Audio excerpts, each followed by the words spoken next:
So, who wants to recap what happened in the last session?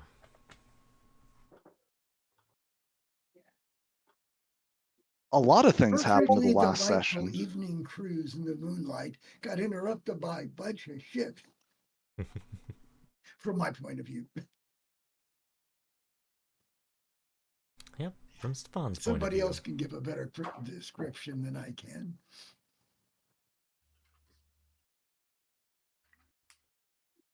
I will attempt it. I mean, if you want, you can just give it to me as well. if you I'll- want me to. You know what? I'll give it over to you because if I do it, it'll be like the last time I tried doing it, where it's like I missing out a lot of details. So you go Okay. ahead. I'll give up Alright. my what is it that you give out? Alright. Microphone. Inspiration. points. Well, Inspiration points. So, okay. Since it has been a couple weeks, it would be a better idea to get the accurate description of a lot of the things that happened. So, at the start of the session, we basically ended off the first half of the encounter. So Ash had put the pirate revolutionary captain of the other ship to sleep and diffused the pirate situation up on the top of the deck. Pyre ordered the remaining crew member on the other ship to go below deck and retrieve their prisoners. Zorg was at first going to join them, but decided to stay on deck because there was a brewing problem that was happening very shortly after. Let's see. From the sounds of everything that happened, whatever that bone monster is that was behind the ship probably phased through your ship and entered through the bottom deck. You also saw some ghost fish, beginning to phase through the floorboard of the main deck. You saw a baby whale and a bigger adult ghost whale duo in front of the ship. When the whale got close, it resurrected one of the dead revolutionary pirates and turned them into an undead pirate, and also changed their gender.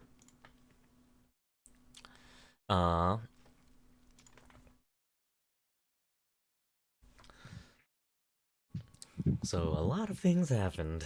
A lot of things happened. So, getting down to the more important bits, essentially, Zorg activated his Mark of Nile, and he jumped onto the ghost whale, the large adult ghost whale that was in front of the ship. And he used his Mark of Nile to break mind control on it. From what you guys could infer, the ghost whale was likely controlling all of the undead sea life that was around the ship. The ghost fish swarm was not hostile, it just seemed pretty confused. The ghost baby whale was also pretty confused. And whatever that bone creature thing was, it just kind of ducked out. It phased through to the bottom of the ship and just disappeared. Taking advantage of this. Oh wait. Before that, you did see somewhere in the north right some sort of gigantic monstrosity, an amalgamation of all sorts of different decomposing fish parts, just appear about 300 to 500 feet up in the sky and turn bright neon green and then drop into the ocean like a cannonball.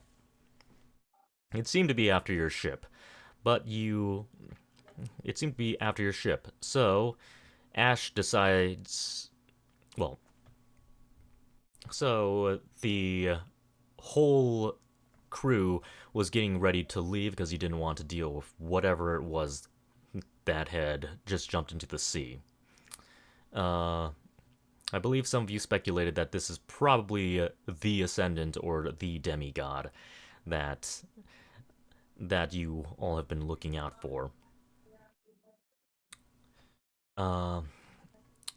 So as you got ready to leave, the prisoners from the other ship finally came aboard deck. Ash, the acting captain, the orc, had ordered you to leave the. No, wait. Actually, he actually did tell you to lift up the bridge. So Ash, seeing the prisoners out in front of him, he decides to kick the bridge down. The prisoners start to panic a little bit and dive into the stormy sea waters to get to the ship. At which point, one of the sailors on the ship fires a harpoon into the water for the rest of the prisoners to grab onto. The ghost whales seemed to be quite friendly. They were not hostile, despite having been shot up with harpoons just moments earlier. For the most part, they appear to be pretty confused and friendly about the whole situation. The prisoners, through a series of events, the prisoners end up on the ghost whale, and Quelkek rides away with both whales and the prisoners in tow, away from whatever is lurking in the seas. Drugel, you guys notice a lightning fish in front of the ship, and Drugel manages to fish it up. Pyre tries to defy Drugel's fate of catching the fish and did everything in his attempt, but he rolled a nat 1 on trying to swipe the fish away from Drugel and got a fishhook in his hand. And more than likely injured his pride in the process. Quite injured.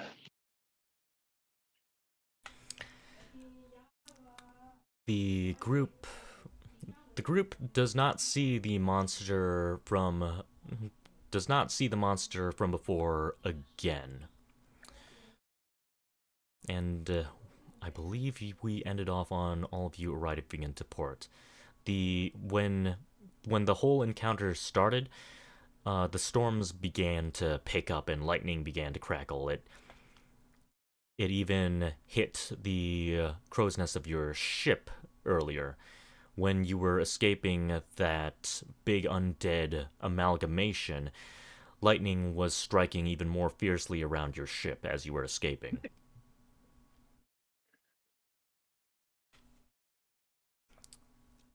And unless I'm forgetting anything, that was the broad strokes of what happened during that session.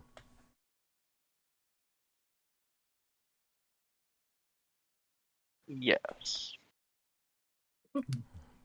Yeah, that All right. was a lot more detailed than my description. Yep. All right. So when you all head back into port. Okay, so you've all hold on. Let me just open the jukebox and play some music. Play the music of Veer now that you're not out at sea. And it's up to you if you guys want to continue pursuing this thing. Or you could pursue something else. Either way, you're going to see a lot. I will tell you right now that you're going to see a lot of probably big events happening around you. You don't necessarily need to interact with all of it, and you can't interact with all of it, because the major event will happen eventually. You don't exactly have an infinite amount of time to deal with every single situation. But it's up to you how you want to use your time. You do have this threat in front of you. Okay. So, you guys arrive back in town. Secret has taken the fish from Droogle. Droogle's just a little bit more confused than anything. He has absolutely no idea what a lightning shard is. He has no idea why you're so interested in a lightning fish. He just thinks it... He seems to just think that it's probably the same thing as those light fish that were in the sea. Just some unusual fish. Secret has not cut the thing open yet. You safely dock in port. You hear the storm waters begin crackling behind you. At this point, the captain has woken up from his brief nap.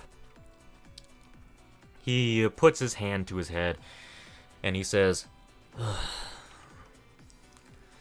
"Well, that was one hell of an ordeal." And for the players who weren't, and for Zorg who wasn't here, he did ask what happened, and I don't believe anyone in the party told him clearly anything about the ghost ship. So currently he's just completely in the dark. So he puts his hand up to his head and he goes, "Well, that was quite an experience. You know, I was hoping to see some ghosts, but... well, I guess we always have another day to see... I don't know, Better all luck manners next of... time. Yeah. So... I hope you guys aren't too disappointed that we didn't find what you were looking for." And he's looking towards you, the party, basically.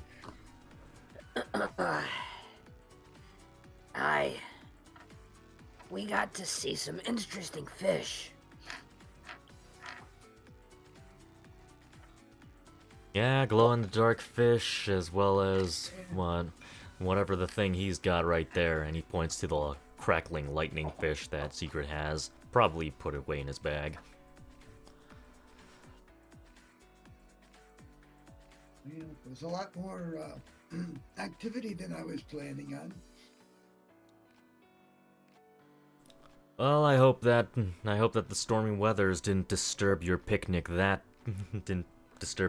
too badly. Security They duties. didn't bother us too much. Security duty's always nice and relaxing whenever nothing's going on. Yeah, nice and calm, but then it got a little chaotic at sea, shall we say. But we all came through just fine. Even caught a few fish. I stabbed a few fish. And he ate a few fish, and he points towards Ash.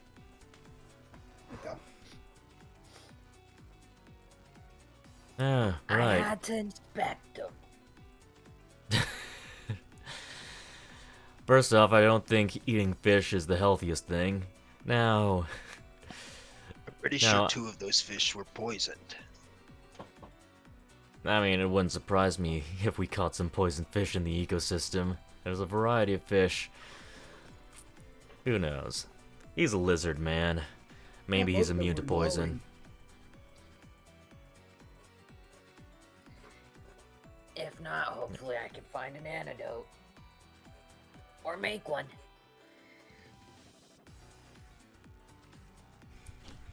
Or make one. And he doesn't believe you when you imply that you can make one. He goes, "Yeah, right. Now get off my ship. We got an inspector to catch." And he's specifically just looking at you, Ash. He's not looking at the rest of the party. He's telling you to get off the ship. Where's the pay? I'm not the one paying you. The House of Veer is the one paying you. And I'll be sure to send him the report that you ate a bunch of fish on the trip. Just be happy if you don't get charged with anything or get fined.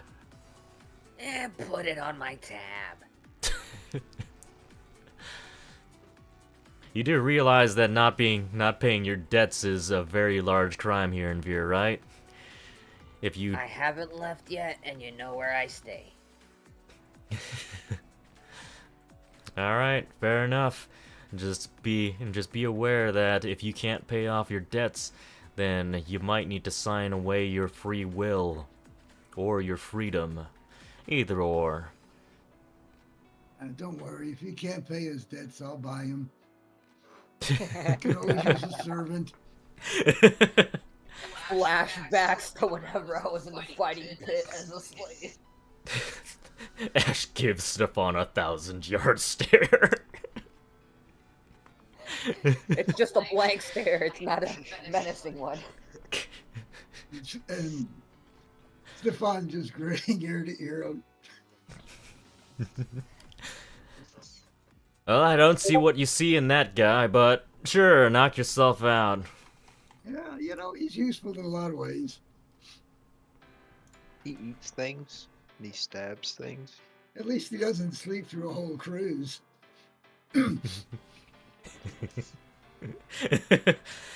Look, it can't be helped, okay?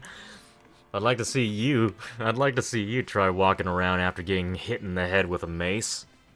I've done it before. A few times, actually. Well, yeah, but you're an orc. You're used to getting knocked up the head. Isn't that a normal thing over there in Drenzis? It's like a rite of initiation or whatever. Ah, easy schmeezy. Yeah. So long story short, I'm not an orc. Come on now, you could take a few hits. Well, evidently not as many hits as I thought. Alright. If there's any last thing you need off the ship before you need to go, or any other reports you need to make, be sure to ask him right now. If not, we're gonna be making final preparations of storing the fish and doing all that other busy work.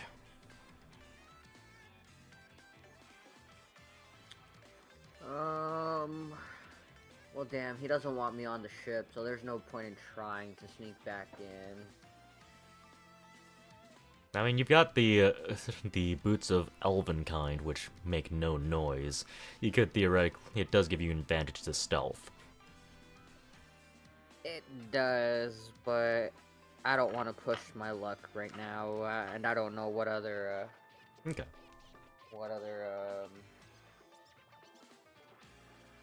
Other storylines we're gonna get to. I'm pretty sure some of us might be eager to get into that fish. Okay. Alright. Well, if no one else has anything else they wanted to do on the ship, as you guys leave, a group of about 8 ships pulls into the harbor shortly afterwards. They all bear a flag of a city-state that likely none of you have seen before. I don't think I finalized the design of their flag yet. But I'm going to move you all over to a different map as soon as I figure out how to navigate their new UI. Back to the world map.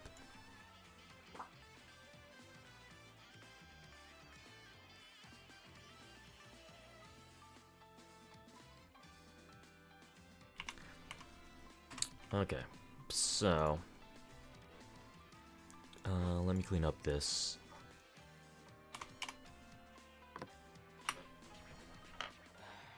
Let me just... So you see a ship... Natural 20. Actually, I might as well ask, how many of you are...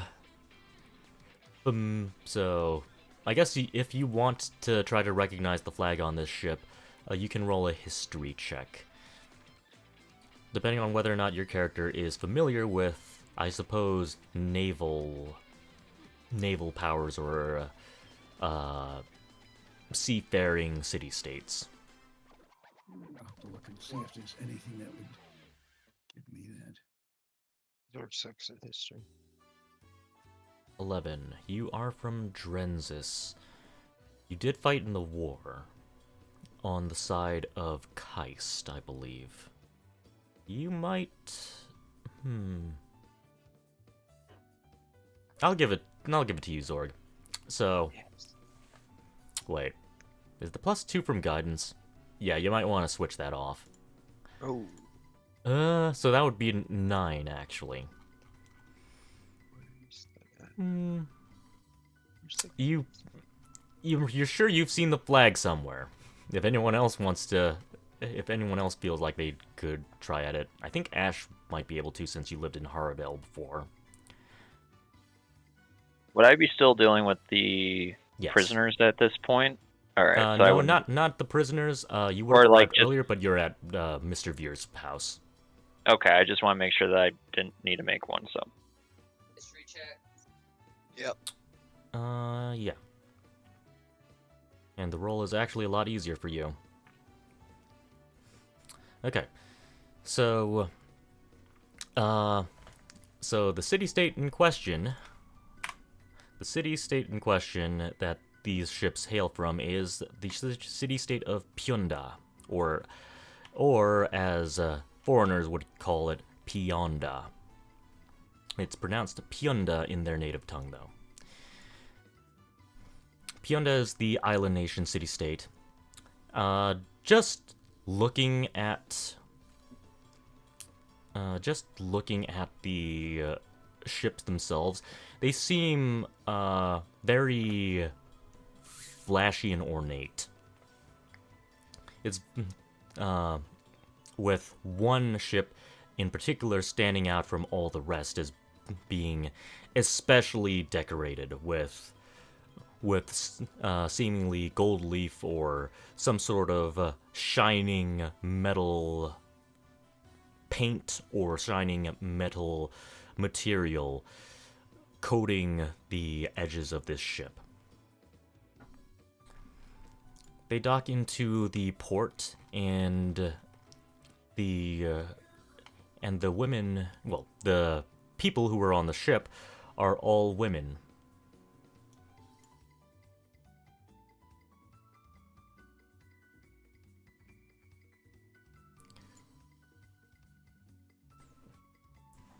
Is this where I get my harem? Ish thinks to himself. I mean, Ash.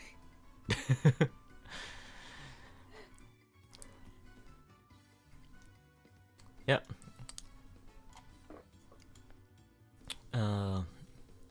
They currently don't take notice of you, but you overhear them talking with each other. They talk about seeing some mysterious I might as well say it in character. The lady that looks the most regal among them, wearing a unique-looking crown and also wearing a giant flowing cape behind her. She says, "My. I knew that the seas around Devere were dangerous, but I wasn't expecting giant, monstrous sea monsters quite like that. Something that smelled of death and had many tentacles and other writhing masses within it. But I suppose when you sail in tainted waters such as these, it's an inevitability."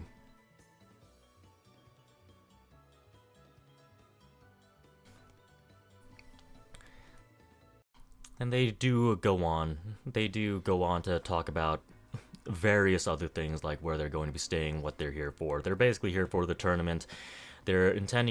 One of them is intending to join the war game that the party will be partaking in.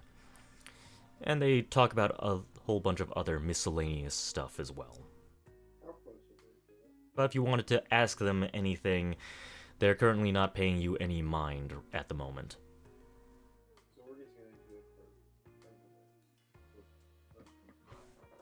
Zorg would like to approach over there. Towards the leader of them, as it looks.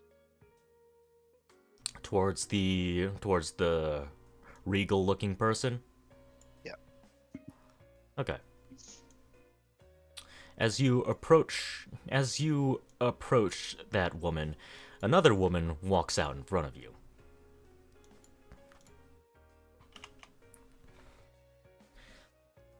She holds her hand up. You see another woman who's wearing a soldier outfit walk right next to her. And she says, "Halt, foreigner. That's close enough. If you have any business with the queen, you'll have to send it through me, if I deem it worthy of her time." Zorg will give a slight bow to the lady and ask her what factions are they from in Peonia? In Pionda. Pionda? Yeah, Pionda would be the foreign pronunciation. You can pronounce it Pionda or Pionda. It's fine. Both pronunciations are acceptable. Pionda would probably be the easiest to remember. Okay. You are in the presence of the royal court, the ruling faction of Pionda. This is Queen Era, and I am Gaun. Though you can call me Un for short. And these women are likely going to have very Korean names, and I'm probably going to give them nicknames just to make them easy to remember. Alright. My name is Zor, and I was wondering if y'all were here to participate in the war game. We do have some that express interest, like Isul over there, though you can call her Sue. And this is Isul. Isul does have a sword on her person, but she does have a large longbow on her back as well. And Isul, actually Isul's probably busy over there. She probably doesn't pay you any mind at the moment. But she does point out Isul has an interest in the war game. And she asks you, are you intending to join yourself? If you are, then perhaps the two of you could talk about perhaps joining the same side. That is a very good idea. What are you the bodyguard for the... You said princess or queen? The Queen. Queen Okay. Era. And just to write down all of these names, Spelled with an H or with an A? hold on. Oh, my bad. Yeah, I should have passed over here. Captain Gaun, Queen Quick question. Era. Is James getting picked up through my mic or no? No, I think it's largely fine. We do get a little bit of a slight like background noise every once in a while, but it's not distracting. It's mainly me moving around in my chair. My chair creaks a bunch. I'm gonna turn my mic down a bit since I have it pretty close. As long as we don't hear loud snoring, we're okay. Have you ever heard loud snoring? Yes. In games I play, yes. In our games? No. Okay. Yeah, I don't snore. The last time that happened was a few years ago. I was playing a game and online. I don't think it was D&D. I think it was something else. and my son, who was not living with me, was playing. And all of a sudden, nobody he didn't speak. Nobody heard him. Everybody thought something wrong. So I said, "Well, I'll call him up." And about that time, we heard a couple of loud snores. I called him up and woke him up. He said, "Well, how'd you know I was asleep?" I said, "Well, for one thing, you were snoring." That's kind of embarrassing. But he'd had a busy day and was just exhausted. Dude, I fallen asleep during a session. It was a long session and I had no part of it whatsoever. It was just a Hey. straight listening. And I was like 3 hours in and I was leaning back in my chair just relaxing. And next thing I know, I fall asleep and I wake up 15 minutes after the session ended. Let me tell you, I fell asleep in a combat in a tabletop game. It was taking a while to get around to my turn, and I'd had a really long day, and I was sitting there and I fell asleep. And the DM wakes me up and he says, "It's your turn. What do you do?" I looked around. I think I cast some spell, and it fucked his people up. And I said, and he says, "Why the hell did I wake you up?" I think I threw an entangle out there, and his people weren't making their saves or something like that. And he said, "Why the hell did I bother to wake you up?" All right, but back to the game. So I've written down all of their names as well as their nicknames. But the captain that you're talking with, who is Gaun or Un, Yeah, she says that you are in the presence of royalty. I think that was the last question you asked, that you're in the presence of the Queen Era. No, I was asking her if she was here as a bodyguard or if she was here to participate in something. Pretty sure that's I'm what merely it was. here as the Queen's personal bodyguard. I do not have that much time for leisure. At least, not while we're still getting our bearings in this place. However, some of the other guards who are not in the Royal Guard position are free to enjoy in the festivities and fight for the pride of Pyunda. I think I will now ask her if she will permit me to go talk with Sue. With Sue, okay. I will lead Monica over and say I wish to introduce to Her Majesty the Monica of Ashenvale, the heir apparent to her mother, Elwyn. Ah, Elwyn, Archmage Elwyn from Ashenvale. Yes, she is. Queen Era has exchanged letters with Elwyn before in the past. And I believe she would be delighted to meet Monica herself. Very well. Monica is her daughter, and I have been her guardian, and we have recently been betrothed. Betrothed, you say? Interesting. I'm sure Queen Era would love to speak more about it with you. Come, follow me. And if you want to request, like, the rest of the party members' access to Queen Era, you can make the request. Chances are she's probably not going to deny it. Introductions are made and some chit-chat.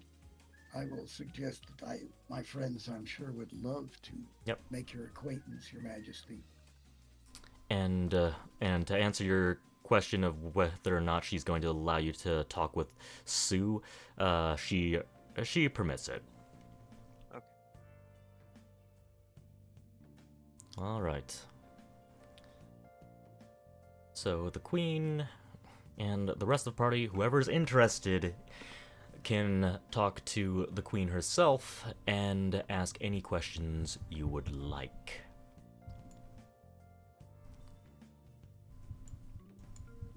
Your Majesty, did you bring your people over to participate in the tournament that is coming up? Or is this an official visit for some other reason? Okay, so she says, I have arrived in town on both business and pleasure. Veer has one of the better, so shall we say, I guess, what's it called again? Where business people hook up together and get to know each other. Business meetings, business. Basically, it's like a business introduction, is what she's saying. Basically, it like all like Economic opportunity zone. Yeah, essentially yes. Yes, that's current terms. Yeah, but basically she says like it's an economic opportunity. Like leaders from other city-states will be coming to Veer. Major figures are coming to Veer to join in the festivities, and she's here to both connect with some people, get some official business out of the way, and just enjoy herself in the festive atmosphere.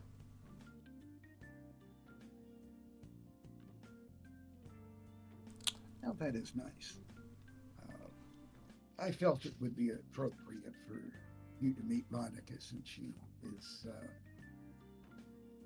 the next in line for Ashenvale, and she should make your acquaintance, and she may have some questions she wants to ask.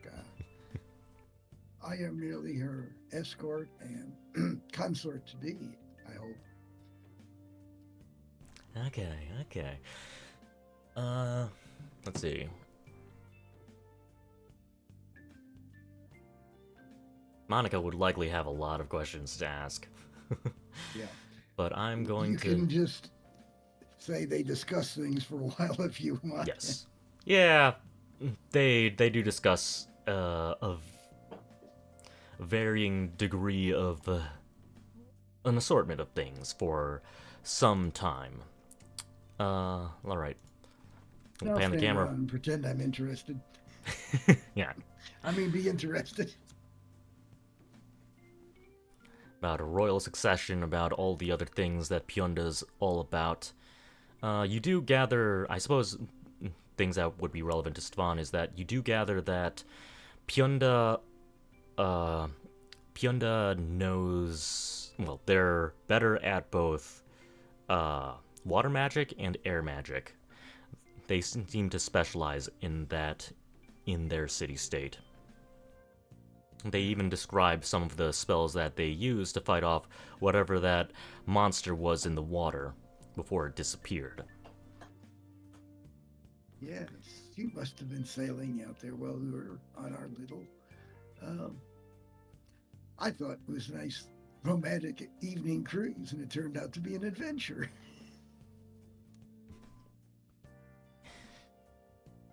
Ah, so you saw other oddities out at sea. We thought we saw something really odd, but it never seemed to materialize. Something that was verging on a divine soul of some sort. Perhaps Aqua Sanguine, the gods of water and blood, or perhaps one of their champions like the almighty Leviathan or Kraken was roaming out at sea. Or perhaps they were in a bad mood. That tends to be the case at times out there at the great seas. When I really had no idea what it was. I was just prepared to defend my charge here. And speaking of the winds too, we recently encountered, what's her name again? I've forgotten her damn name. The Wind Girl.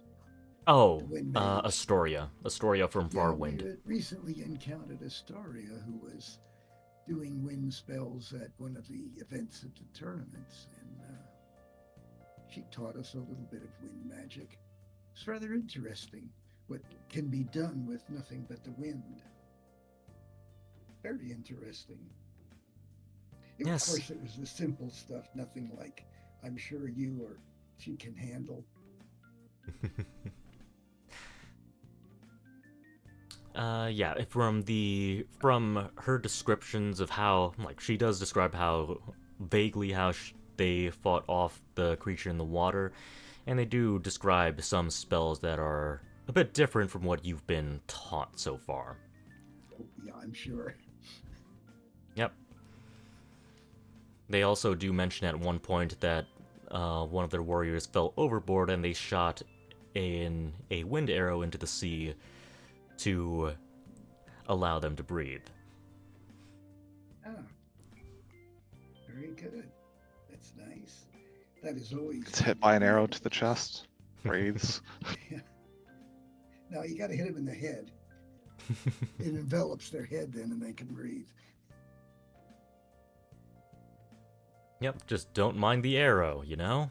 Yeah. You take 84 points of damage, but now you can breathe. But now you're not drowning. Yippee. Yeah. Right. From what you Anyway, we will chat again for a while and then move on to later visit with other people who are there. At the very least, you do gather that Pyunda possibly has their own specialization of how they combined wind and water at their city-state. Yeah. Alright, Very Zorg. powerful forces, actually. Indeed. Perhaps they have great favor with both the gods of water and blood and the god of wind. That's possibly true. Alright. And Zorg, you get to meet Sue. Sue is currently busy. She's busy hauling some boxes off of the ship, and you catch her on the way down. How would you like to approach? How would you want to do this? Describe it to me. First, Zorg would walk up to her. He'd ask her hello, or he'd say hi. I had just talking to Un. Un, and she said that you were going to be in the war games. Ah, yes. I fully intend to win some sort of prize for Pyunda. And I figured I figured that the war game would be one of the best places to show off my skills. Are you intending to join that same game yourself? Indeed, I am. And I was wondering if somehow we could make an alliance. I see, I see. Well, at the moment, I don't think the entirety of the Pyundan Guard intends to join the tournament, so it does sound like a very fitting arrangement for me. About how many other people have you convinced to join your team as well? Okay, out of character, who's joining the tournament? More than likely, I'll allow each of you to draft your unique NPCs into the fight as well. Okay. And I have not drafted anybody else, correct? You can technically include the party into your army as well. So you could include I'll point out them. you have drafted Pyre. Pyre, Ash. Yep, I Pyre, haven't really Ash. talked to Stefan or Quellic, so Stefan might participate if you need him, but he might be sitting in the stands with Monica for this Zorg, round. we'll tell It all her depends. 3, maybe 4 companions. 4 companions. And it's very likely that... I think we'll just do it single people for now. But yeah, 5 companions. I see, I see. Well, I think it could possibly be a good start. And... what exactly do you specialize in? She asked, like, is she asking in terms of physical capability or like commanding capability? You can try to impress her in any way. She basically is just asking, so what makes you special? Okay, so Zorg will basically start out with his background. He will tell Spec her that he Ops. was Okay. a part of the Spec Ops. He's been in the army for many years, been a mercenary for many years. He was raised in Zucani. His father was the leader of Zucani, and he learned many things related to warfare, business, and even like construction of a city and infrastructure. I see. It is a rather impressive history. I suppose in comparison, my history is quite humble. I was simply a peasant girl. I shot an arrow that pierced right through the eye of a crow that was sitting on top of a faraway tree. So they decided that I had unparalleled sharpshooting powers, which is true to an extent. I was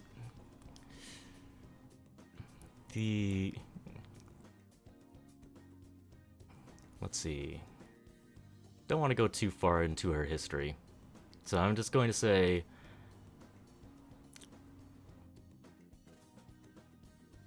the god of air and water both look favorably at me. And as such, I'm able to use both of their abilities in my fighting. And she does go to demonstrate. She takes out a she does take out like a spoon, a piece of silverware. She tosses it up into the air. She pulls out her bow and shoots a water arrow at it. The spoon immediately rusts as it's blown back, and when it hits the ground, it completely shatters. Can I intervene during that? You could if you want. What do you Can want to try? I want to show off a little bit and use Johnny's power of wind and just pull that spoon after it rusts straight to me. Okay, are you going to catch it or are you gonna Catch it. let it? Okay. Alright. Yeah, she doesn't throw it too far. She throws it more so straight up in the air, so you are able to just easily predict where it's going to go and drag it to you, because I believe your range is currently limited to 5 feet, right? I believe so. Yeah. So yeah, you can easily predict it. You tug the spoon back, and you tug the spoon towards you. You catch it, and the spoon just breaks apart, falls apart in your hands.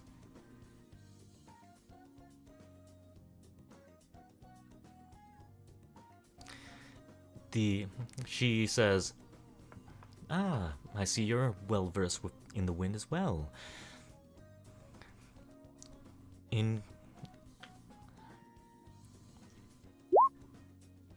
She says, perhaps we. She says, I believe. Let's see. Well versed in the wind after all. I believe. Well, I believe working together at this war game might be beneficial for the two of us. And to explain what exactly just happened, the blessing of Aqua is capable of making armors and weapons rust, and it reduces the effectiveness of their armor.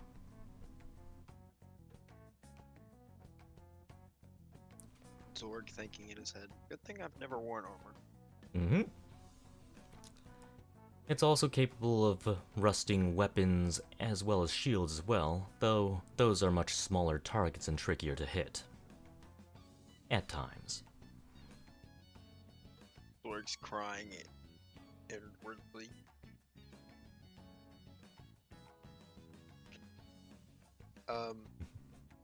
I would also ask her. She has powers of wind and water, right? You said. Yes. From the looks Okay, of it, yes. I would like to ask her. Can I gauge her proficiency with her wind power or no? She has not displayed that yet, has she? She... I mean... You could feel some wind when she fired that water arrow. From what you've gathered, she does seem to be more proficient than you.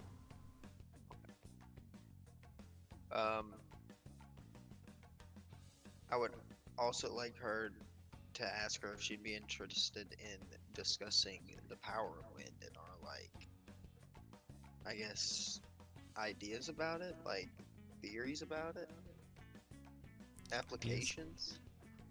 Application of wind. Okay, okay. I believe we will put a bookmark on this and save this probably for a solo if you have time. Yeah. If not, then we'll have to find some other time. Yeah, I'll probably have time. Okay, so we'll put a bookmark on this. Zorg asks Sue about both wind and water. Okay. Does anyone else want to interact with the Pyundans?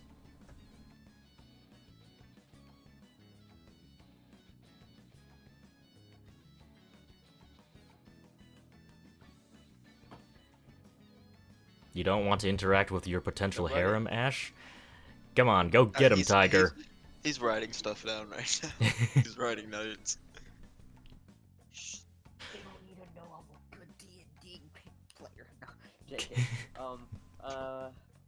I'd love to, but at the same time, I already got so much on my plate. Like, I'm trying to still get, like, more proficient with my alchemist set, and then, like, I kind of also started the whole magnet earth type of side quest that I haven't forgot about. And then you can speak with your inner demons now and see if you can become friends with him. Who knows? Maybe it could happen, maybe it won't. He's got a lot on Yeah, his plate. I already got 3 things that I gotta, like, try and figure out what I'm gonna go more with, because, yeah, I'm seeing those fucking elemental arrows, and that's intriguing me, because that's what I've kind of wanted to do with, like, what I got going on. Like, part of my thing is my arrow technique, so that really intrigued me. I wanted to hop on that, but yeah, I'll just wait, be patient. Okay. I'm not gonna stick my foot in my mouth with my chaotic neutral alignment. They seem fancy, and I'm rogue from the battle slums. They'll see me at the tournament. What, you don't want to offer them a finger? Not yet. Alright. Keeping all the good fingers to yourself. I see. Gotta let them sun dry a little bit more, you know. Some of them smell a little fishy. I need them to get well seasoned. Alright. I have to ask, though. Well, I have to ask another player. Alright, so Pyre. Do you approach at all, or do you stay 50 miles away? I would say roughly 50 miles away. I figured. Do you give any visible sign of reaction to just an entire fleet just filled with women? Vague, like, disgust and uninterest. You know, Pyre. It's like, Yeah. who gave them weapons? Why do they have flags? Ah! He's like silently panicking inwards and just like going like, okay, diplomacy, I got this. I'm calm, I'm intellectual. This is not okay. I'll kill it with fire. That doesn't sound You know, very Pyre. intellectual. What happened Yeah. intellectually? He reminds himself to be intellectual. That doesn't mean he is intellectual. Yeah, so anyone who glances in Pyre's vague direction as he's hundreds of feet away can probably see some sort of vague reaction from Pyre off in the distance. Might not be too visible, but yes. We know Pyre. Yep. Mm-hmm. All right. And Like, this it pains me, DM, but it's what Pyre would do, so I'm sticking true. Yep. All right. And at this point, after you all finish asking your questions, finish speaking with the Pyondans, this is when Quelgek finally rejoins the group. And I'll let you So say anything. I got a couple of things, yeah. First off, I'm going to be kind of passively relaying that information that we said before to Secret so that he can distribute it. A lot better than words than what I am, and a lot more convincing coming from him. I will let him know about what Veer said, so I'm basically giving him video of what just occurred with Veer, basically, and what I brought forward. So he is not in the dark about that, so that in that situation.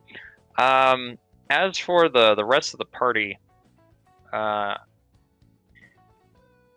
I would at least reach the point where I'd be like on top of a rooftop, kind of like skulking up there, looking like a gargoyle looking down at them. But I'm perceiving that there may be there's a bigger problem at hand. The undead are now here, and I am not going to let that pass without some resistance from my own end. This may be a little bit, this might not be known to me, but how did they win over Rosend? Because she destroyed my homeland, brought back a ton of people from the dead. Would I know how they beat her back, or was it just overwhelming combined force? I actually need to open up. I actually do need to open up my old photo document because I kept the notes on that one. I believe Just a question. I believe that it was probably.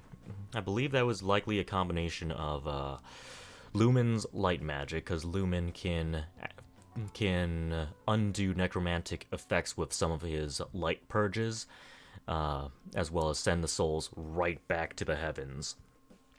On top of that,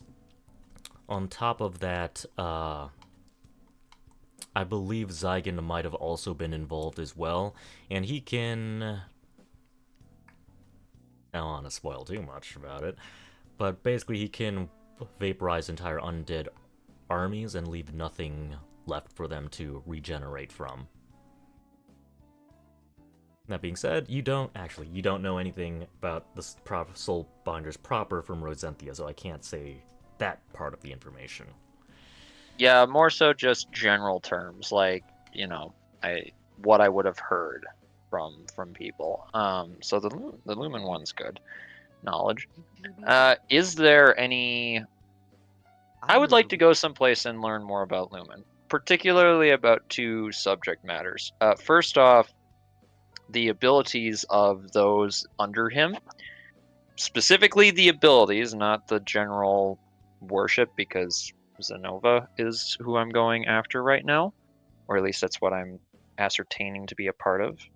But I also want to attempt to try to get a hold of any items, particular spells, rituals, other mechanics that can be used to basically counter undead in any fashion.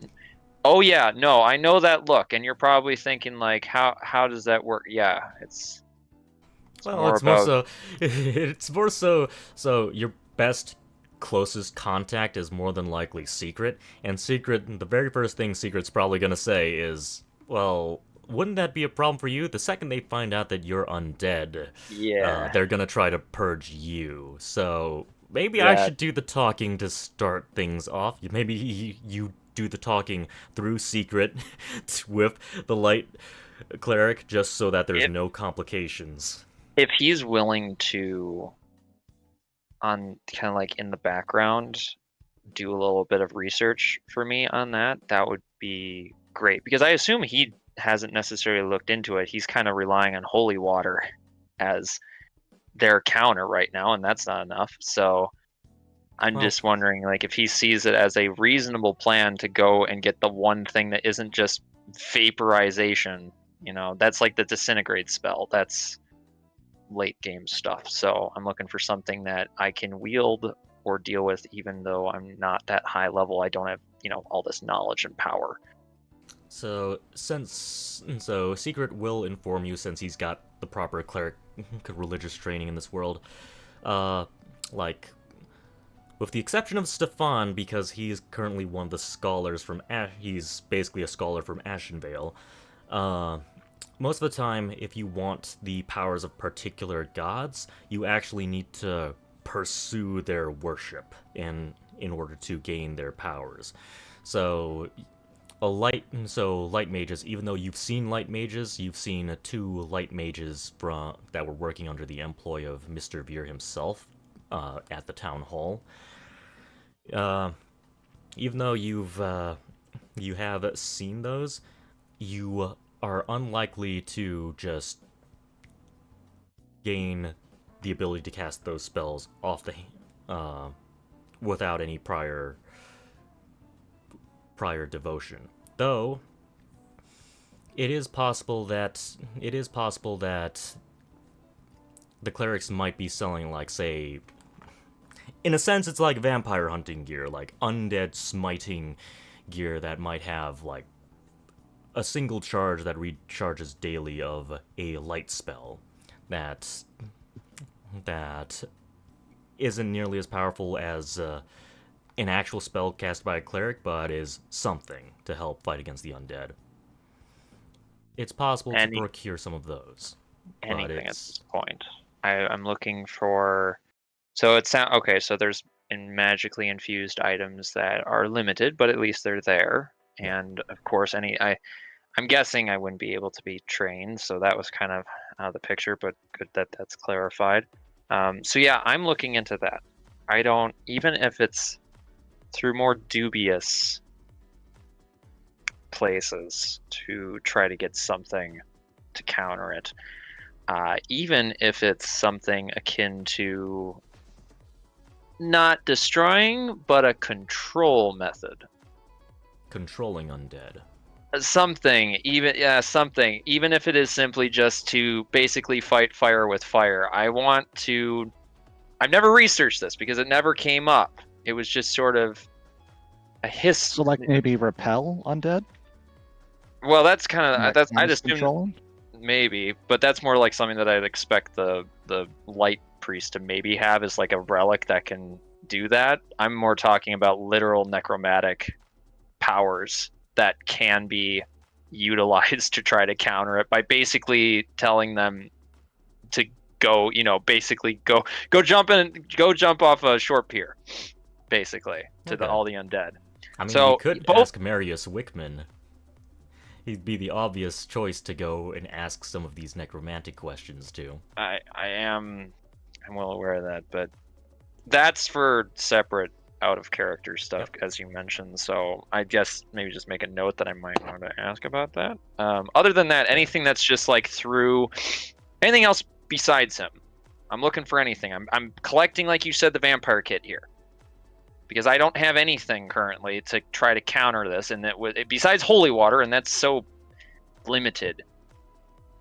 Wait, question here: can I coat my weapon in holy water? Yes, but that holy water will run out after some time. Okay, I'm just wondering like the length of time until like dries up or whatever on the blade and it's no longer useful, because I just trying to figure out how to get as much radiant damage onto my gear.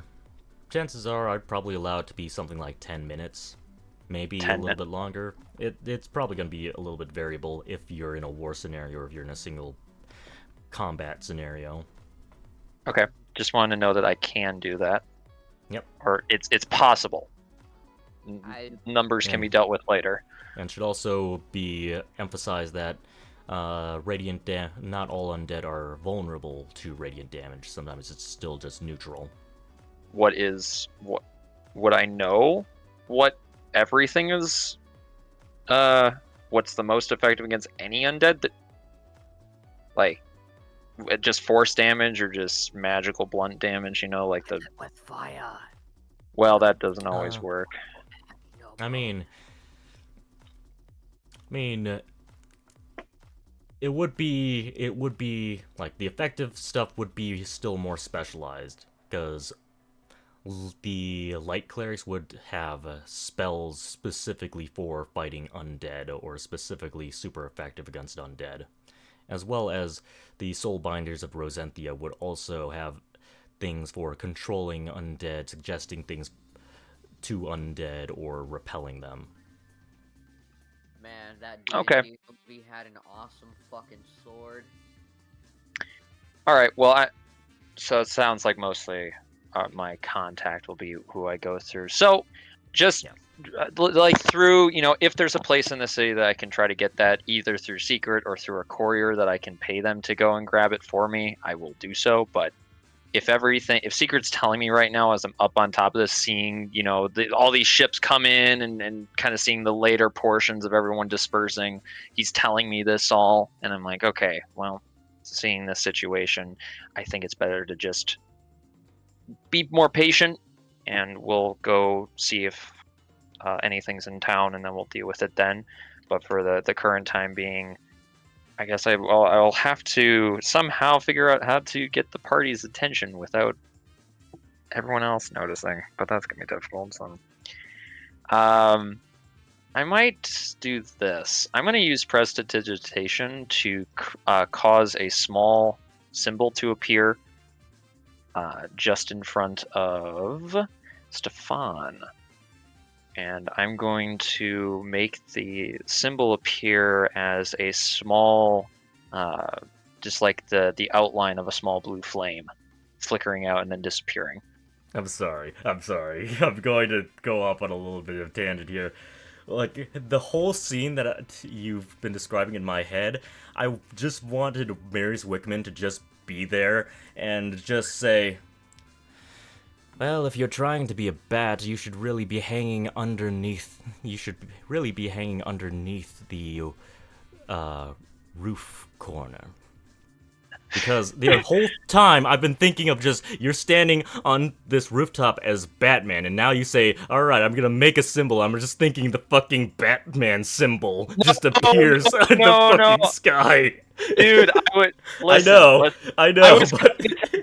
I was tempted. I was gonna have like this giant, like flaming. You know that symbol from Hunger Games where it's like the giant flaming mockingbird. I was just gonna have that up in the sky, but I was like, that's too much. It's fine. Glad we had the same thought though about Batman. Like, we had the same thought about that. But no, I'm gonna make this all nice and simple. We're not gonna do. Maybe later. Keep that in the mind, but maybe later. Right now, though, I'm hoping Stefan gets the idea because he has seen me use that color of flame, and I don't think that's very common. So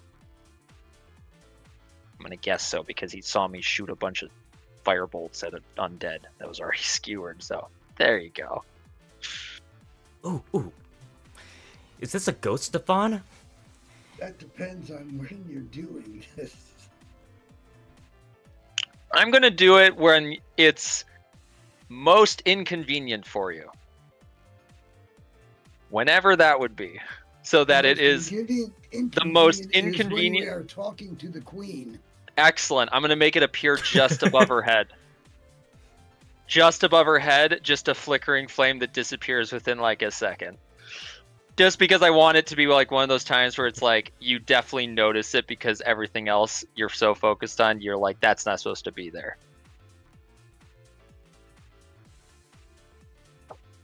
Okay, in that case, Monica would say, Stefan, did you see that? I thought I saw a ghost.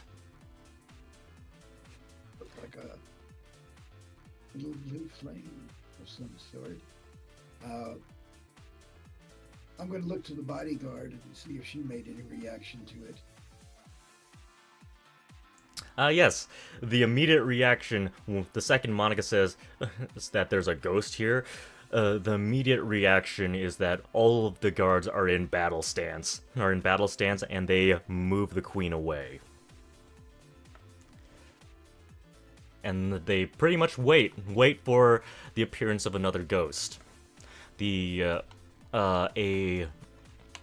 lady in white robes walks forwards, and she takes the little like water vase in her hands, and she points it up to the sky, and you can see water beginning, the rain nearby begin to start funneling into the water bottle.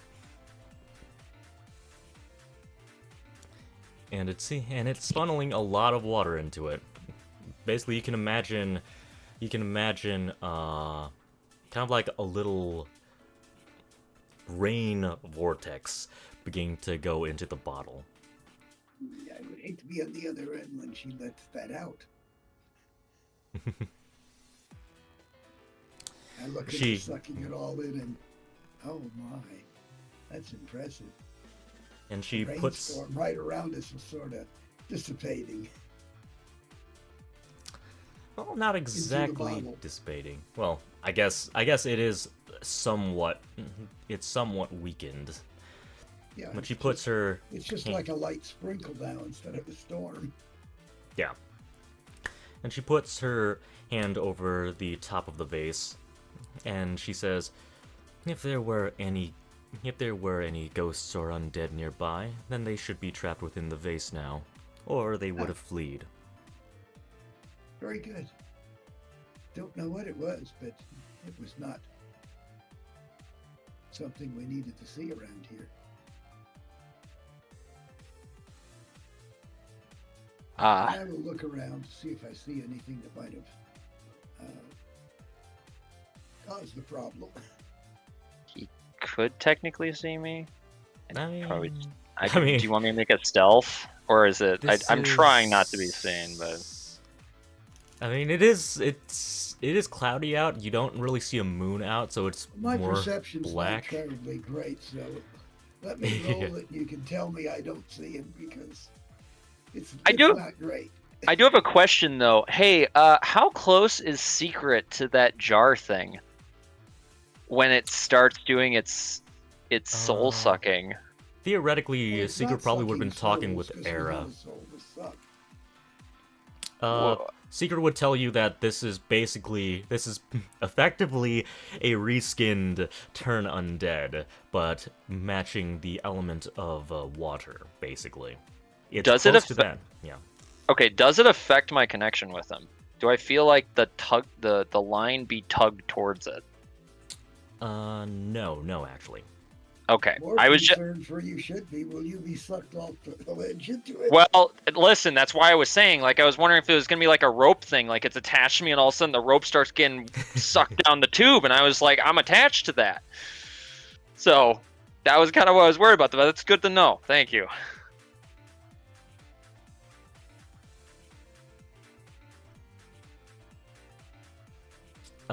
So Stefan, I mean, you look around, it's pretty dark out. You do see some continual flames just kind of lighting up some of the streets, but Qualkek's not exactly in the most obvious spot. You can see, like, you see lightning flashes throughout the city occasionally, but even with Quelkek's glowing eyes, he's still probably at least 100 or so feet away from the pier. So it's not He's incredibly probably not obvious. Gonna, yeah. There is one other possibility.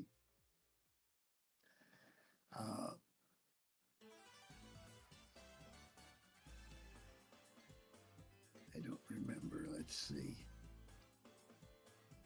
No, he doesn't have any proficiencies in that. Is let's demon not even bother. or is the demon same as undead? And So- should my guy inside me be worried? That won't be a thing. Well, that depends on whether or not you approach. It sounded like you were not going to approach based on your description. Yeah, I wasn't, but I didn't know how close I was, and I don't know what the range of that was. I just heard of that. Okay. Okay. Well, you're out of range. You're definitely the way I took it is that you never approached, so you likely would be probably about 60, 80 feet out. All right, awesome. Then I'll just mute myself again and wait for. Okay.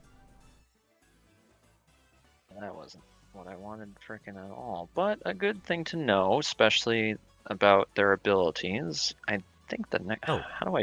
Wait. Stefan, although you only have 60 feet of dark vision, your familiar has 120 feet. So Yeah, he but could probably it's- see the unusual figure up on the roof and probably relay that information.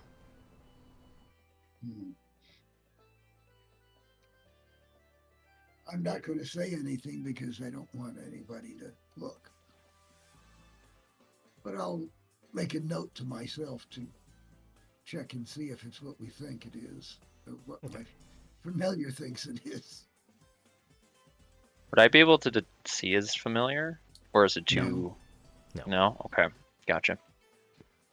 You could also just relay information to Secret and just have him just say, "Hey, let's meet here," if you want. I He's still was with the kind of, party. I was kind of thinking that, seeing that how like their conversation, how they're still kind of in depth in it. I want to kind of meet Secret, or at least I can still tell him. I just want to basically confirm with him that he's going to go look at the stuff for the light domain for me. Go check out some places and stalls and maybe buy some stuff. I don't have a lot of gold, unfortunately. How much do I have? Not a whole lot, unfortunately.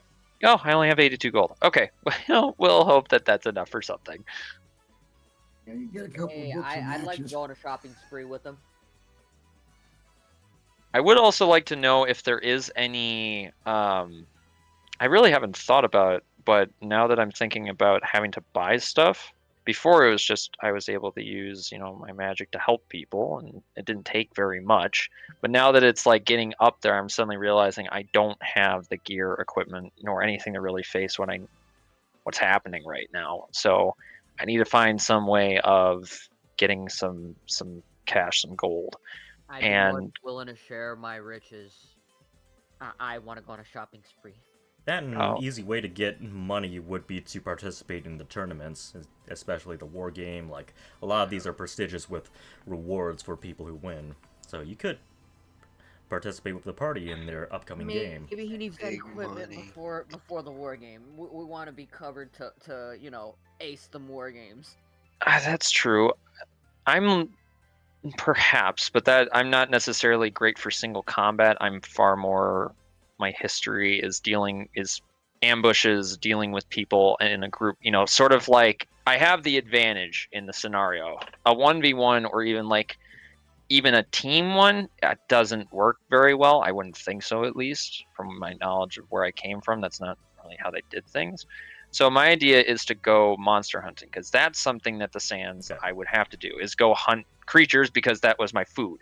So the idea is that if there is any bounties for creatures nearby, I want to start there, test out my skills, because I haven't really fought in actual combat in a really long time. I flung one spell. That was it. I flung one spell, and that was my only attack in decades. So I want Well- to see if I still have my skills there. Well, I just want to say that I do want to just say that if you do want to pursue that, then I'm probably just going to boil it down to just a skill roll, because it sounds like everyone else wants to join the tournament and do other things, and I'd rather not hold them up on the. That's on fine. that. That's So- fine. That'd be fine with me if you, however you want to do that. If you want to do that in private, that's fine. I'm just indicating that that's kind of what I want to do right now, because Monster I League. know, Okay. yeah, that's where my So- skills are. More ambush monster hunting. Okay. Yes, that's where, or at least that's what I think my skills are, because that's what I had. Whether or not I'm successful at it, it's been a while since I've done it. So All right. I'm going to have to make a lot of notes. yeah, I also don't think that any hospital wants to hire me, so I also kind of stake that out of my possible job hunt is any sort of hospital. So, and I'm guessing Zenova's people probably don't pay, so, or at least not in terms of what I'm looking for. So Thieves Guild might be offering some whack. I'm never doing Thieves Guild.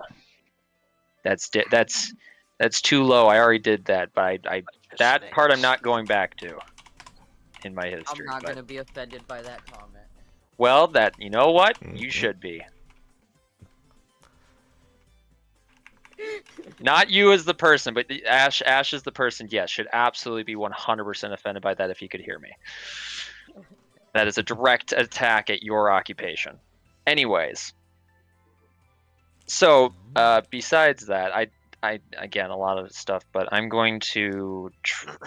Now that I kind of see him looking around and maybe look up in my direction, I am going to just use another prestidigitation to do a similar symbol just above my head. So just above like this dark figure on the roof. Figuring that if he's looking around, he might spot it. But I'll try to time it so that it's with like a thundercrack or something, just to maybe confuse anyone who's just glancing. Hey, chances are I won't see it, but that's familiar, right? Yeah, the familiar would definitely be looking at that direction and see and tell you about the flame that just appeared. Curious. Someone trying to get attention. Well, when the time is to come, when I will deal with that.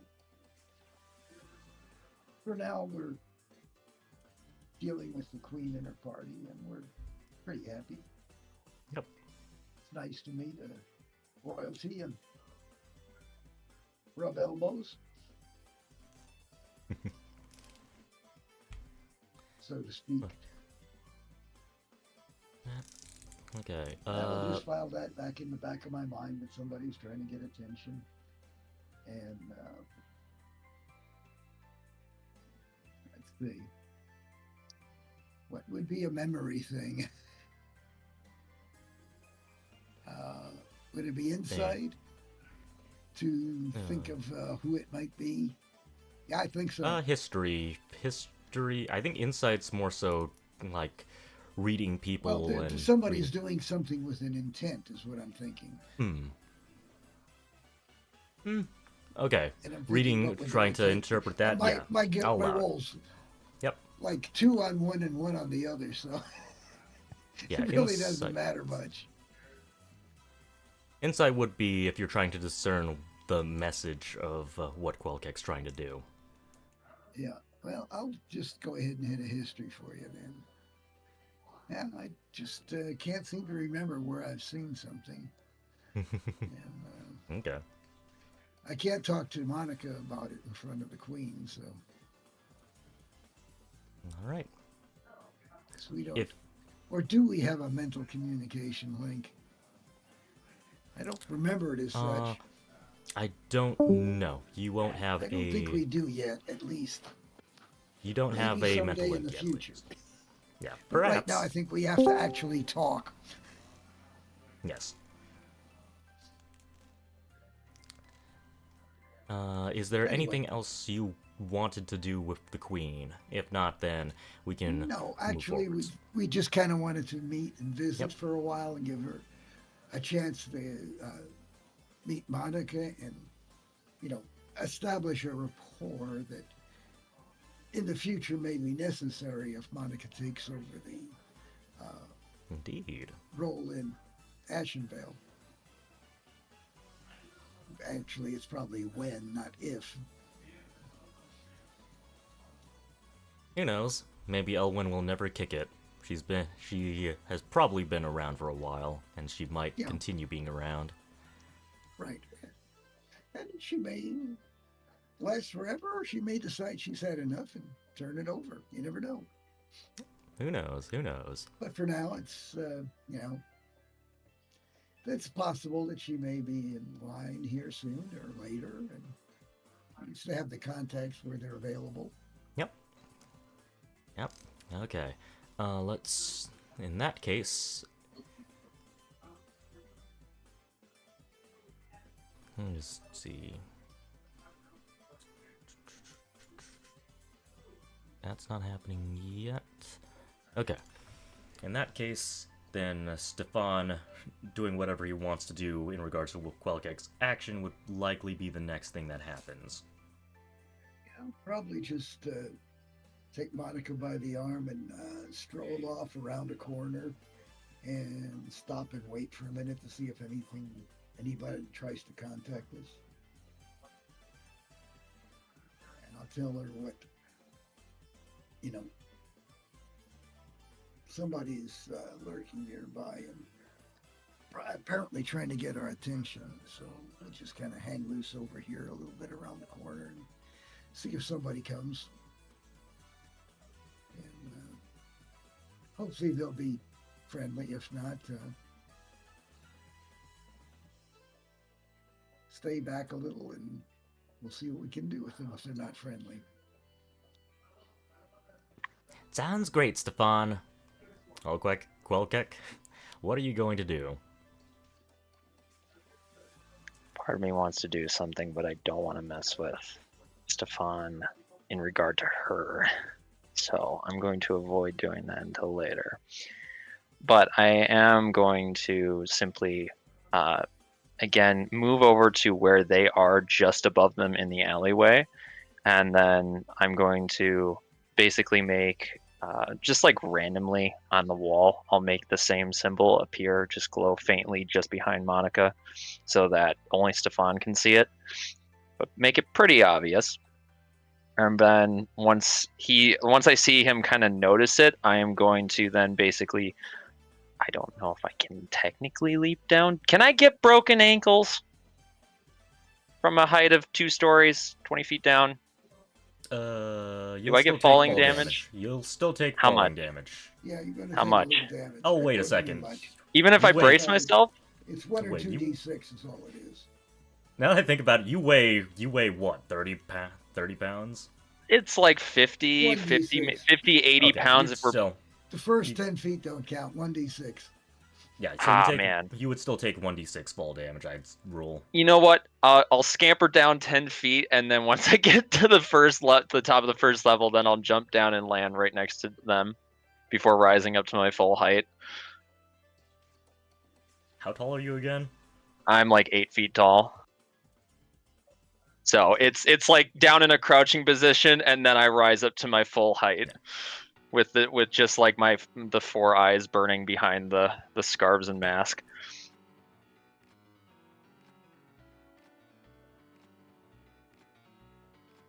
Good evening to the 2 of you. Oh, you're that guy. You never said your name, did you? I didn't don't think believe so. I don't believe I ever told her my name. I just said that one night where she was kind of like poking around, and then that was basically it. You're Where she that, was just asking what I was and stuff. So you're that guy that Secret introduced to us. Yes. The almost phantom looking guy. Oh, Apparently Wait. he wanted to speak. Phantom, the Phantom. So he must be the Phantom that I've heard so much about from Secret. No, I was calling you the phantom-looking guy. No, she is referring to. She's saying that Qualkek she's is the saying Phantom. that, Yeah, okay. she is saying that Qualkek is the Phantom.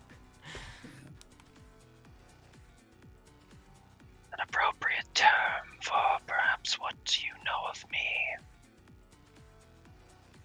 You. The elf. Right? He's an elf. He looks human.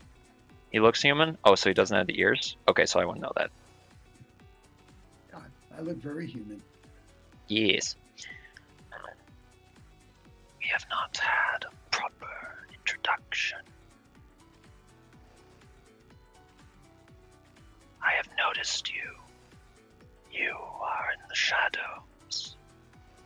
Always Only what I staying want to be. of core. You hold a great deal of secrets, ones that you protect. And yet, you follow the son of Sarkava. You don't seem I to be feel one to follow the anyone. need to follow somebody who is, shall we say, influential in each area. I am my own person. I follow my own will. And my job at this time is the guardian for Monica. I have been given that charge from her mother, and I take it very, very seriously. As I have witnessed, I must ask, what is your reasoning Excuse for me. being? It may be very effective for you to whisper, but it really is hard to hear. Is it? Yes, it is. Okay. Sorry. I'm sorry. Maybe it's No, my it's fine. old ears, but I do not hear it as easily, even with my hearing aids in. My apologies. Yeah, I have to back up Stefan on this. If you just say he whispers when you say something, it's much better than actually whispering. Okay. Yeah, you did the role play part already. Now let's just go on. Okay. Okay. I gotta think about this for a second. Yeah, it's okay.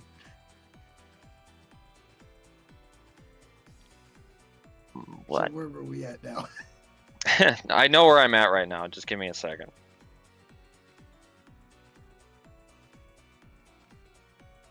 Your relationship with the son of Sakaba.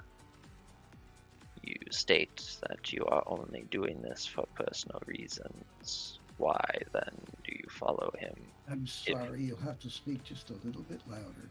If the steps of the son of Sarkava lead you and your charge into danger, why do you continue to assist?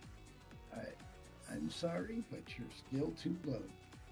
You'll probably just have to speak normally. All right. Well, we're speaking normally now. Yeah. Cool. All right.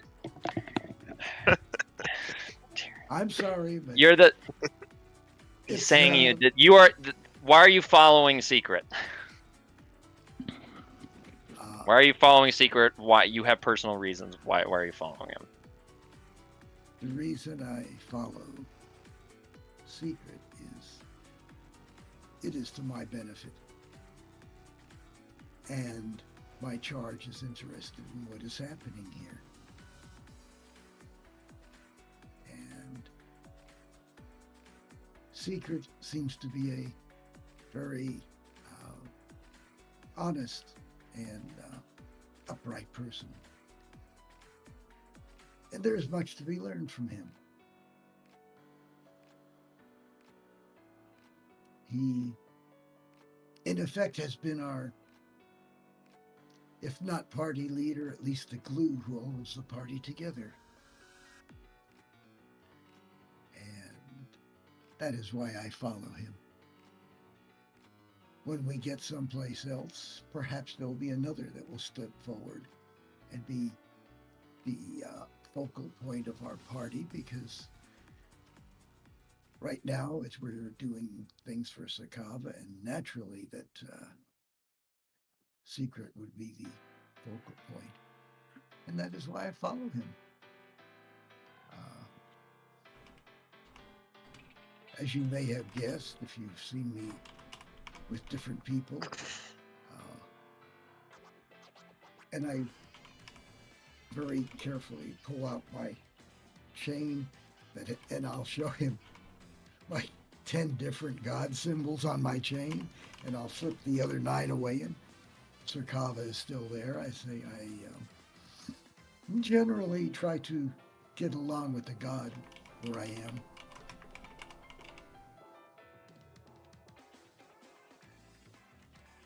I cannot find any falsities in what you speak. You use wisdom and practicality. I admire those traits in someone. Curiosity was my reasoning for this questioning. Your loyalty is obvious, even if those reasons for that loyalty may be, well, perhaps not all of them you have spoken. It is not necessary. However, I wish to speak of the others. They are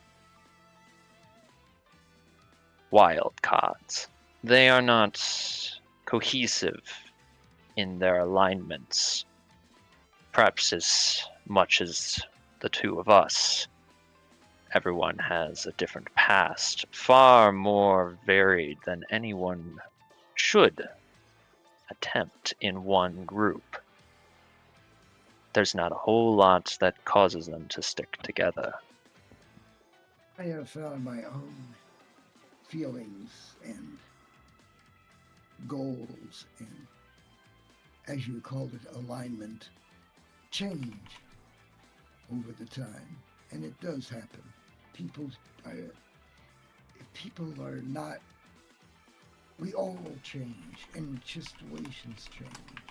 A wise man once said, when you're out on a walk, you cannot step in the same river twice because it is moving, and life is moving, so you cannot be the same person twice.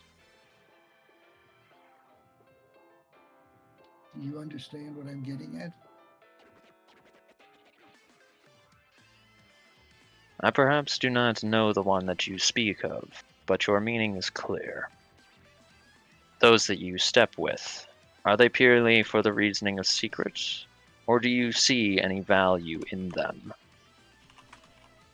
I see that what we are seeking is an article of power, and it does not need to be concentrated in one place.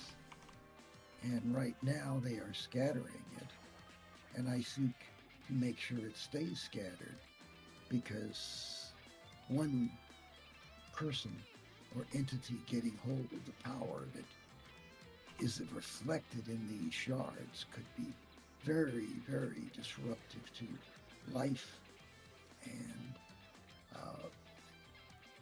the tranquility I enjoy at the present time. And I give Monica's hand a squeeze. Obviously. The stability that you desire and that which you speak of as a threat cannot coexist. My words are speaking of the party members, though your reasoning is taken into account.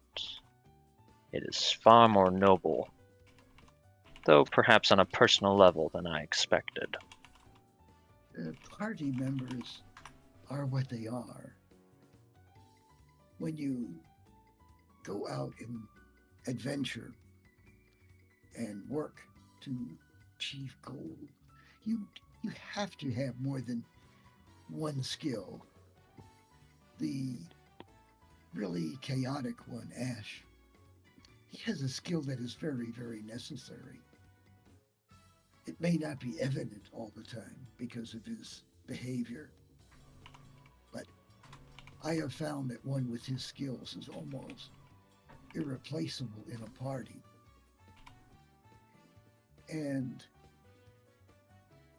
Zorg is very definitely necessary in a party. I am not one to stand up on a front line and fight. That is not my way, but Zorg's way is, and that allows me to do what I can do from behind, which is more effective. And you have to have different people. Everybody can't be the same. I don't even know what your skills really are. I do know that you've been communicating with Secret, and he has said something about, I don't know what he calls you, but his informant or whatever. And if Secret is willing to trust you, I will extend the trust until you prove otherwise, as I do with anyone. For one who appears so guarded, you have an accepting nature to you. Admirable.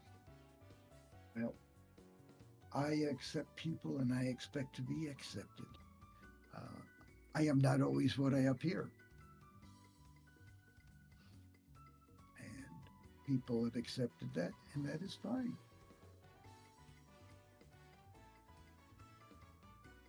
Then in return of your acceptance, I extend mine, under the guise of both yours and Secret's opinions, to the party, under the assumption, as you have stated, until shown otherwise. Exactly.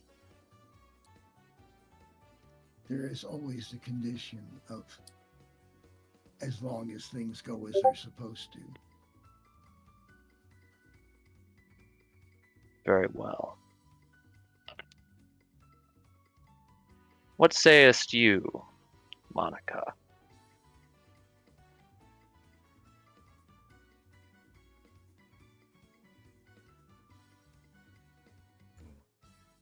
Sorry, Monica? Oh, sorry, I didn't know if you were thinking.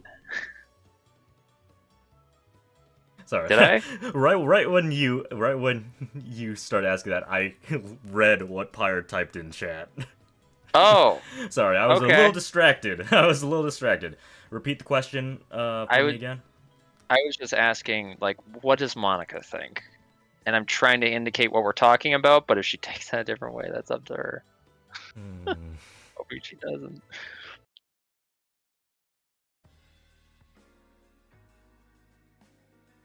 Things as they are.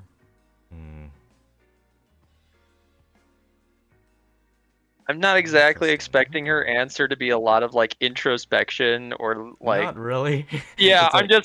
I'm expecting her answer to kind of be what Secrets is, where it's just like, they're part of it, you know, like just kind of like a hand waving thing that Secret does whenever I was like, the party has issues, and he's like, nah, it's fine. So I'm expecting that from her, but a new opinion's a new opinion. I mean,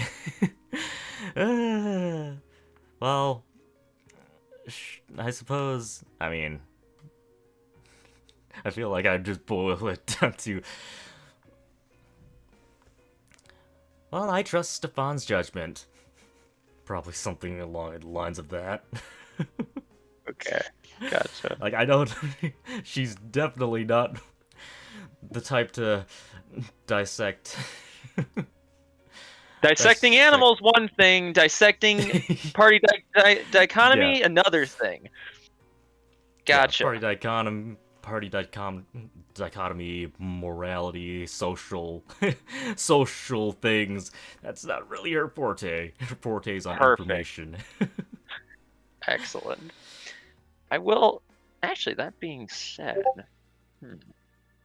Do I know how long she's lived, based on, or at least an idea how long she's lived based on what I've overheard from them? Her appearance, anything regarding her race? She looks fairly young. Stefan is still in a guardian position. I'm guessing. Stefan actually isn't that much older than she is. Yeah, they look like they're around the same age.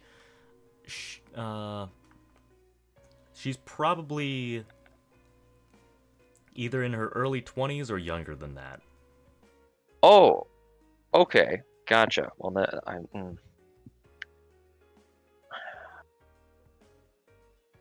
I'll ask her later. That's okay. We'll ask her later. I don't think now is the time. I don't need her to go into a rant right now in the middle of this alleyway.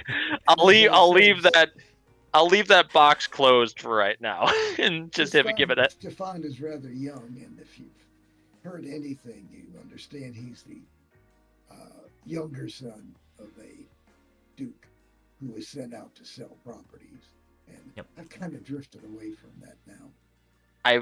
I think that may have been in the earlier stuff, but I might have forgotten it. So thank you for the reiteration. That was the background. The Duke of Eastwich from Zeramont. Okay, gotcha. Anyway, so I am. Can I see the party at this point? What are they doing what is Pyre doing, actually? I mean, Stefan specifically went out of view of the party, right? We stepped around a corner so you could speak to us. So. What was Pyre doing when I was up on the roof? Like, what was the last thing I saw Pyre doing? Go on fire. What were you doing? So, I'll admit, I've been a little lost throughout this. We got back to port. People found the government of the Asian females. Now you're going around talking to party members about the fight. I am so lost. Just on the boat still. We got to port and then we spread out like cats. That's from what I understand.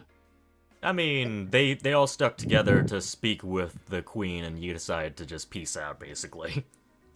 Definitely peacing out at that point. Female leader of a nation. Yeah. Yeah. Who's the queen's enemy?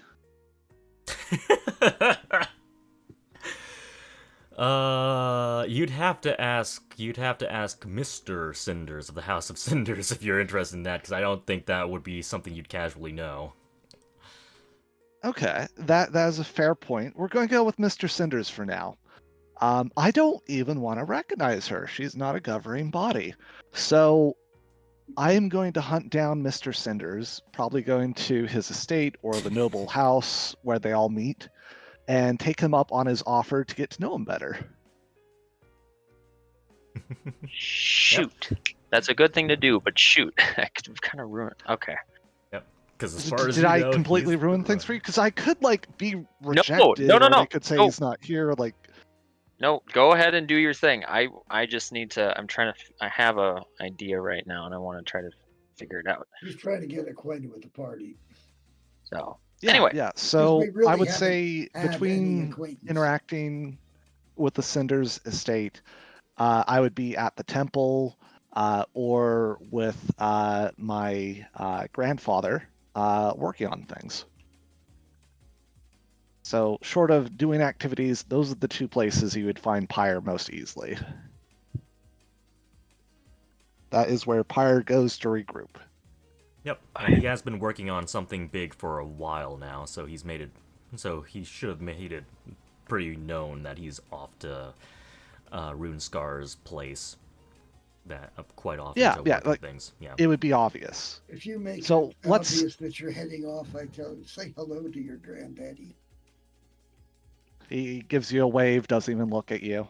We'll say Pyre does the Cinders thing while everyone else is spinning their wills, and then by the time that Quelkek wants to hunt down Pyre, he's out with his grandfather, and we can skip to that point. That way we can keep the story moving. Yes. I would like to... What about Ash and Zorg? What were you guys kind of doing at this point? Ash, you said you were away from everything, but I'm just... I'm trying to figure out, where... I'm trying to locate everyone once I'm off the rooftop, because that's what everorne's doing. Talking to the queen. You're a little talked quiet, to Ash. Sue. Zorg had talked to Sue, and I walked away as well because I did not want to interact with the women. Okay. That's why I Yes, was yes, like, join "Let's me in go the on a sexism. shopping spree. Let's go on a shopping spree. I need to somehow get his attention. Okay, I need. And that's such a difference because Stefan loves interacting with the women. Oh, you know what I can do? Wait. Doesn't prestidigitation allow me to do a smell? I think think so. so. It's Wait, only a let me 7-foot let me- range, though, you know. If I Yes! Yep, remember you right. can do An minor odor. smells, pleasant or unpleasant. Based on my background, because I was technically, I used to hunt people, I know the smell of burning flesh. I'm going to use prestidigitation to cause that. You know that whole thing where you have a pie and you have a trail leading back to the pie? I'm going to have the smell of like A charred finger flesh. pie. Yes, all the way back to where we are. Ash just starts drooling uncontrollably. I'm going to lead him. I'm going to like use on the very tip of it so it's just in front of him. Willfully It's like just having a goes to the perfume left. bottle. You're just leading them. Just a little sniff here, a little sniff there. I'm going to lead him into the alleyway. Well, by All then, right, I'll be Monica taking and I notes will for be this in out the of future. alley and you'll have it private again.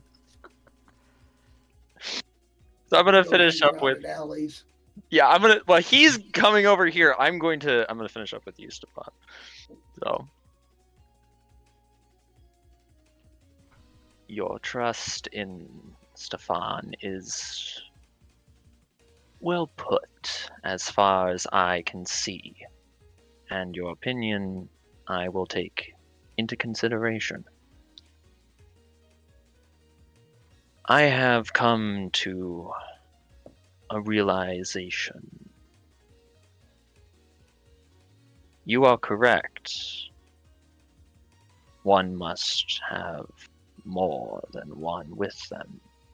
After so long, I had forgotten what it meant to have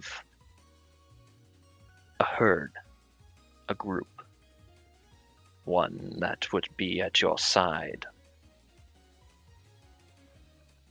Perhaps it is the fear of a similar fate befalling them, but I think not. Rather, it is simply that I have not needed it. But seeing as what we face is far more than I expected, I must take into consideration the fact that I am about to fell a beast that I cannot do alone. More spears are required to fell it. And in that circumstance, I must put aside my reservations. You state that you are a follower, yes? Are you referring to Stefan or? Yeah, Monica? I'm speaking to. Okay. I'm not speaking to Monica. I would not say that to her.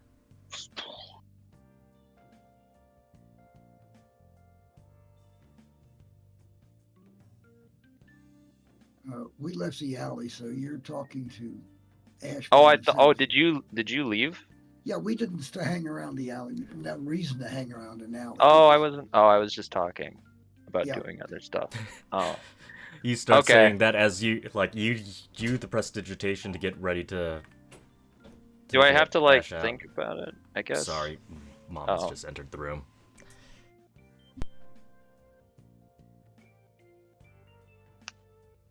Never mind then. Ignore everything I just said. Start over. Oh, that's fine. You've Be already right left back. because I have to do stuff.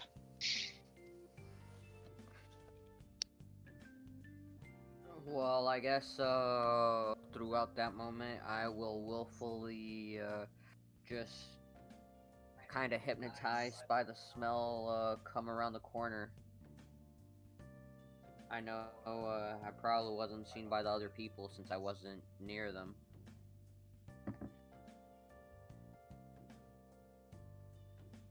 Oh.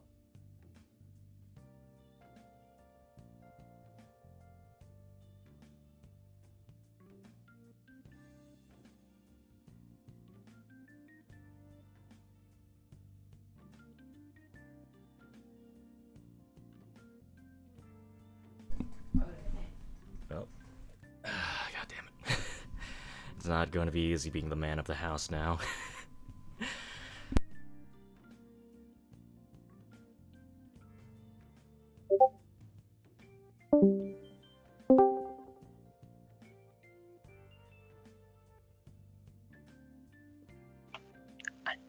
Okay, so for some clarification, that like huge pause where I was kind of bringing him around was the idea that like I wasn't cutting off the conversation with you, but Stefan.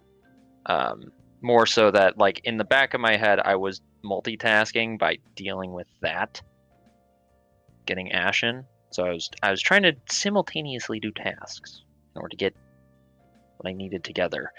Simply just for the fact that now I was hoping to keep you in a conversation long enough so that at least you'd see Ash fall in, so you knew where he was and perhaps what I required of him at this point. Just so that you know where he was, so that you could be like, oh, okay, so he's not lost.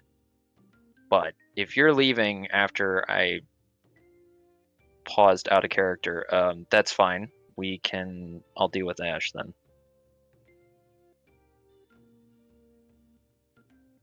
I will say to expedite things, if you ever need Pyre, just send a messenger.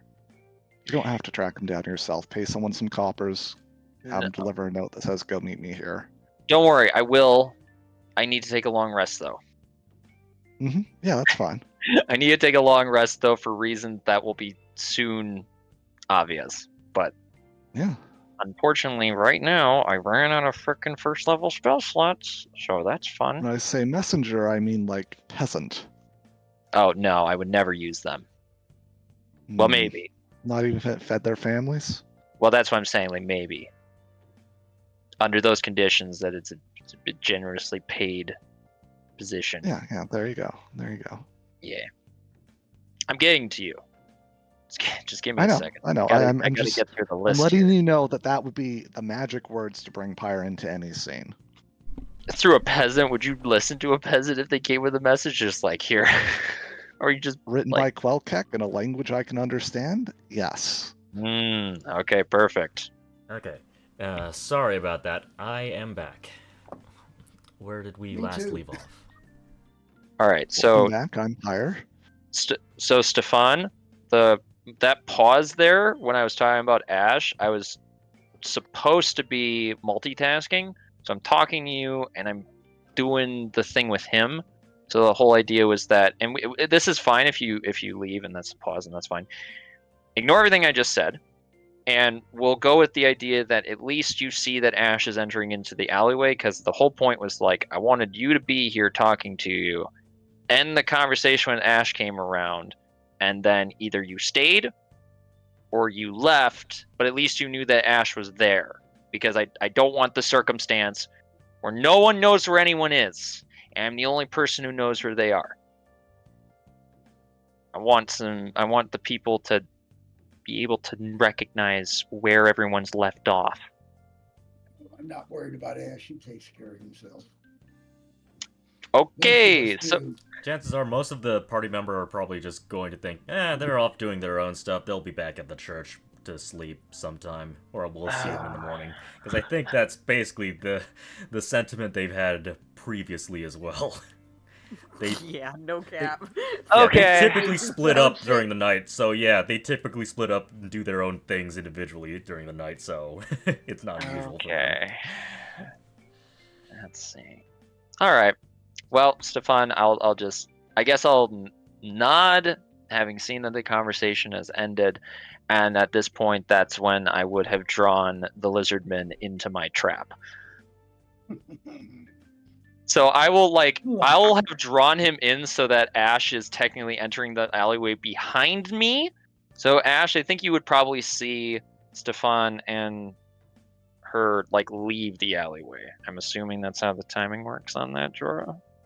Whatever. Yeah. Okay. Yeah, we'll have it work that way. All right. Perfect. Once he's into the alleyway, I will suddenly have it stop.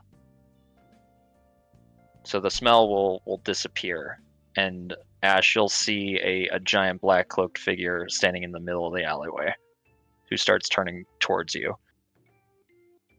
As I Ash, make a continue charisma saving throw. Charisma saving throw. Oh god.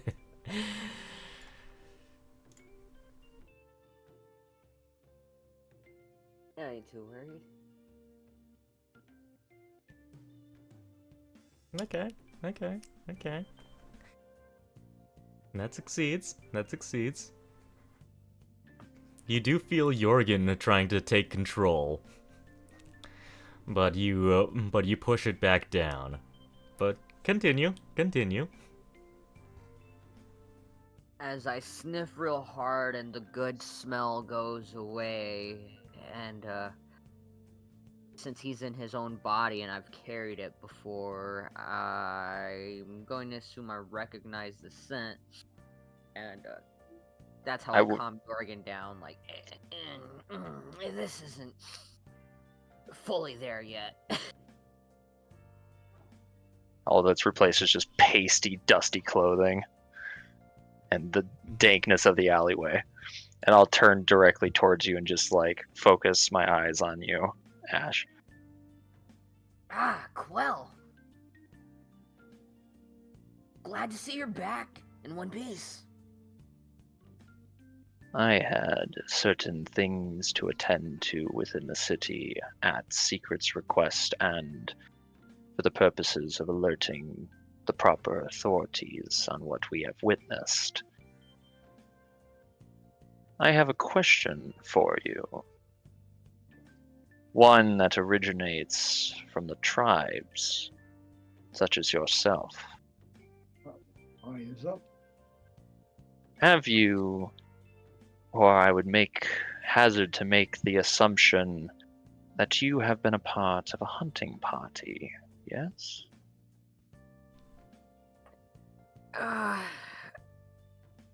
Here recently with this group, I guess you could say something like that. I've had my fair share of, spending time in the fighting pits, so, I can, kinda look after myself, but I know how to look after others as well. Every now and then they had some team battles, and I'm pretty sure, I don't know, maybe the type of hunting you're wanting to do might be the same type of hunting I did for survival. By myself. The same. In a way. You are one that is of carnal insight. One that wishes to survive and exist. Though By nature, yes. Every living creature wants to live. Indeed. Though I do appear to see that you have a propensity for excitement. Yes?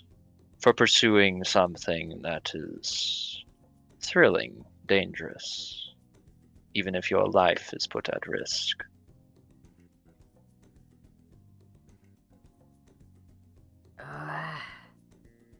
The adrenaline does spike. I don't know if it's just my kind or maybe something within me, but I do get a thrill of a chase every now and then, especially whenever the right scents are in the air. My apologies. I am all too familiar with your past and your unfortunate current desires. I am well aware of them. But that is of another matter, and one that I cannot solve, nor will I attempt to. For I see that if I had been told in my time to halt my own desires, I would have laughed it off. It wouldn't have meant nothing to me, and so I will not try. But I have a question. Why do you follow secrets?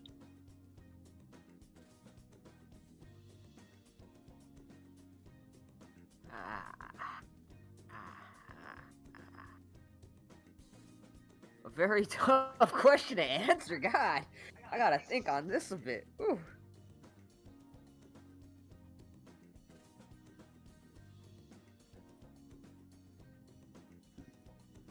It could be something as simple as the very first session.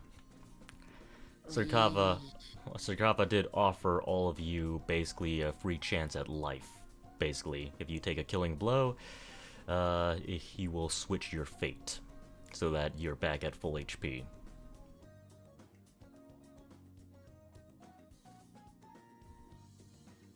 Yeah.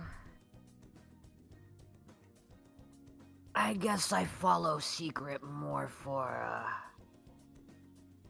someone else's benefit more than my own. I was blessed with a second chance to take control of my life. And I wonder if I'm worthy. Secret seems to,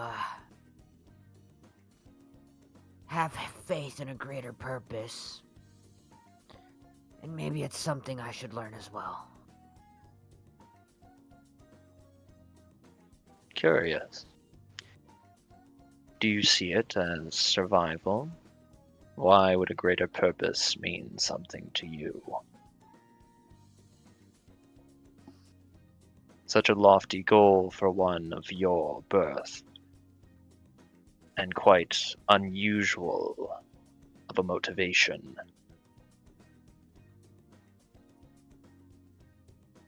I take a deep sigh and I'm like,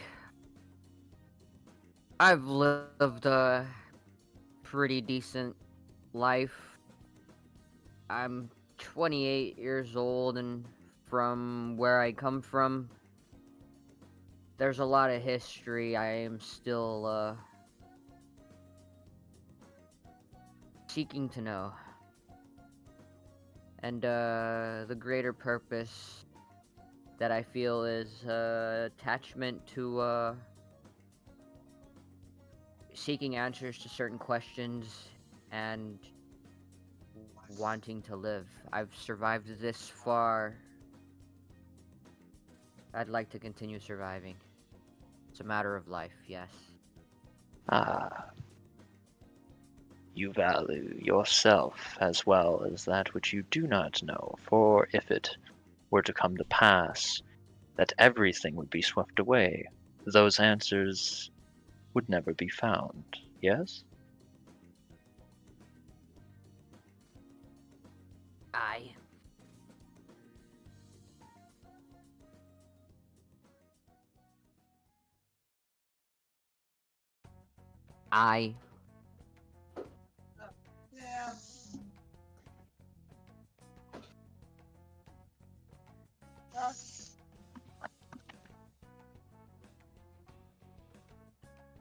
Are you thinking, Glogak? No, I was waiting for his response. Oh, he says he said agrees. I. Yeah, he said I. I- So you didn't hear him, but he said I twice. So Oh. yes. Yes.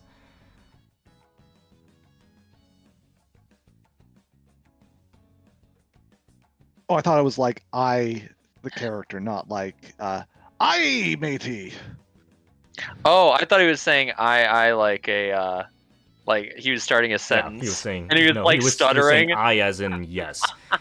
Aye, Capitan. I Aye. kind of forget that he has like a pirate aspect to him. Okay, gotcha, Ash. He is a swashbuckler, Perfect. yes.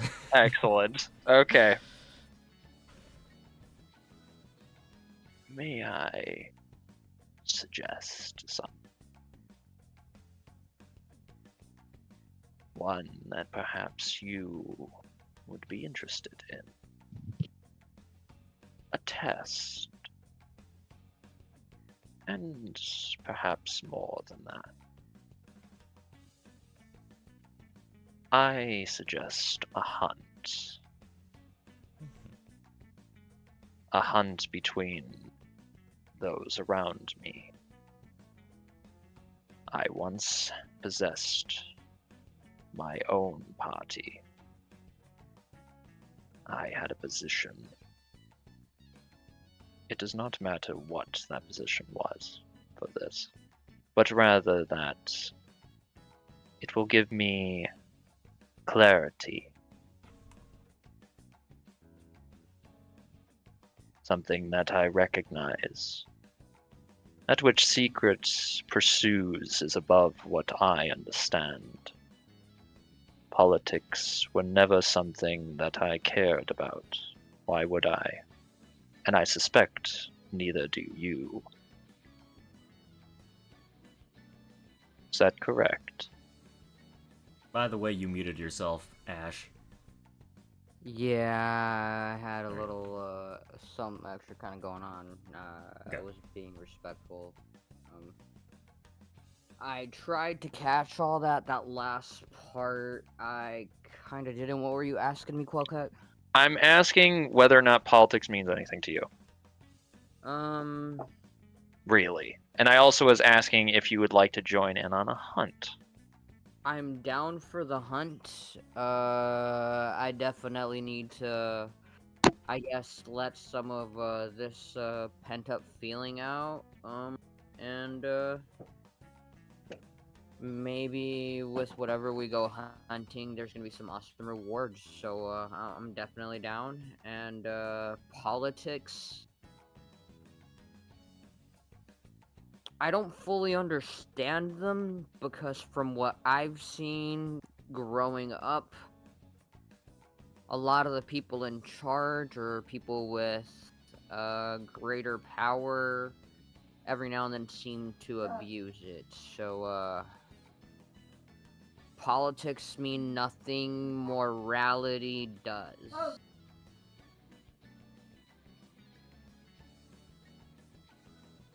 Very well. Then perhaps we agree on that in its entirety.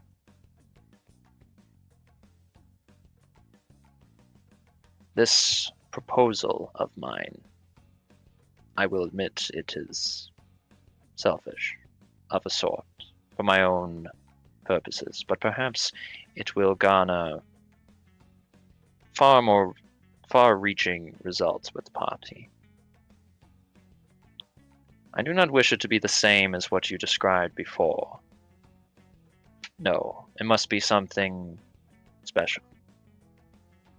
One that all must work towards a great beast. Something singular. Or perhaps two, but no more than two. But the purpose is that if there are far too many, then that would, in essence, force the party to divide. That is not why I am calling this. It would defeat the purpose.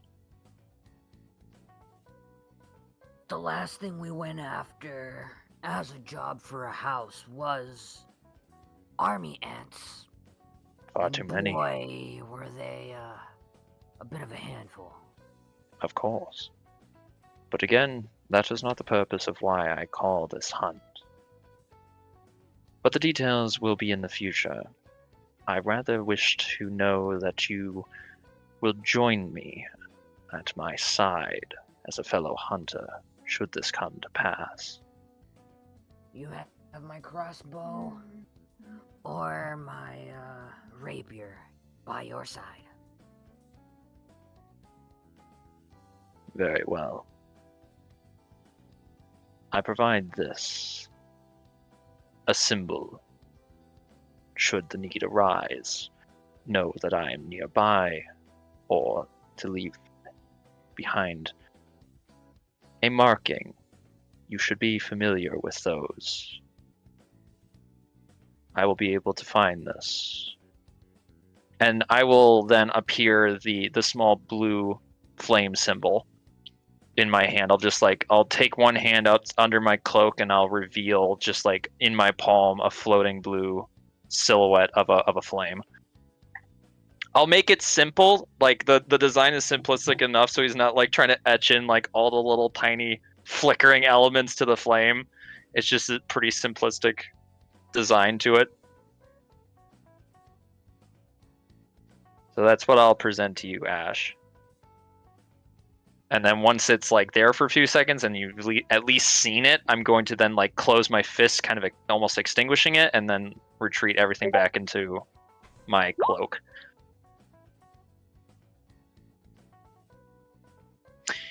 With that being said, I will kind of like turn halfway from you, and then I am needing to figure out, in my head I'm thinking, where would I find Pyre?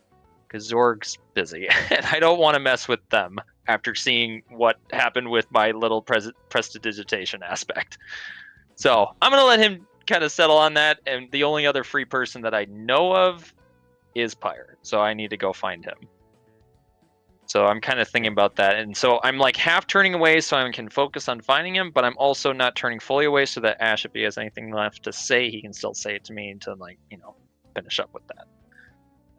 Before you completely leave, Ash will say, as I see that symbol flicker and disappear, Awesome, and my mind is always open for communication.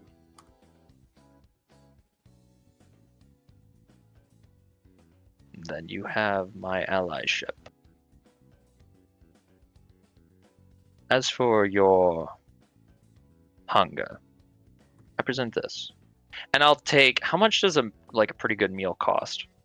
Like a good barbecue around here. I don't know. It's I don't know if anything would still be open. This is currently still in the middle of a major festival. There's a lot of places that are open at night for some of the places. It is kind of like New York City, the city that never sleeps. So you will find some 24 hours places. as I see you offer some money, I will put my hand up and say, since I've been here for a while and I've taken up jobs and been in previous competitions, money for me is not a problem. My pockets are full. That is knowledge that I will take into consideration in the future. However, my purpose still remains. You should sate your hunger, perhaps on something less foul to those citizens in this fine city. I'm sure I'll find a pub open with something good to offer, and if not, I'll tap on my what's it called? I don't want to just call it my bag. My bag of holding. I have a few dried meats and dried fish and jerky besides index fingers. I appreciate your concern, and I'll wait to see where the night takes me. Very well. And then I'm gonna cast invisibility and walk down the. As I walk down, I'll kind of just disappear into a puff of smoke from campfire. Yeah.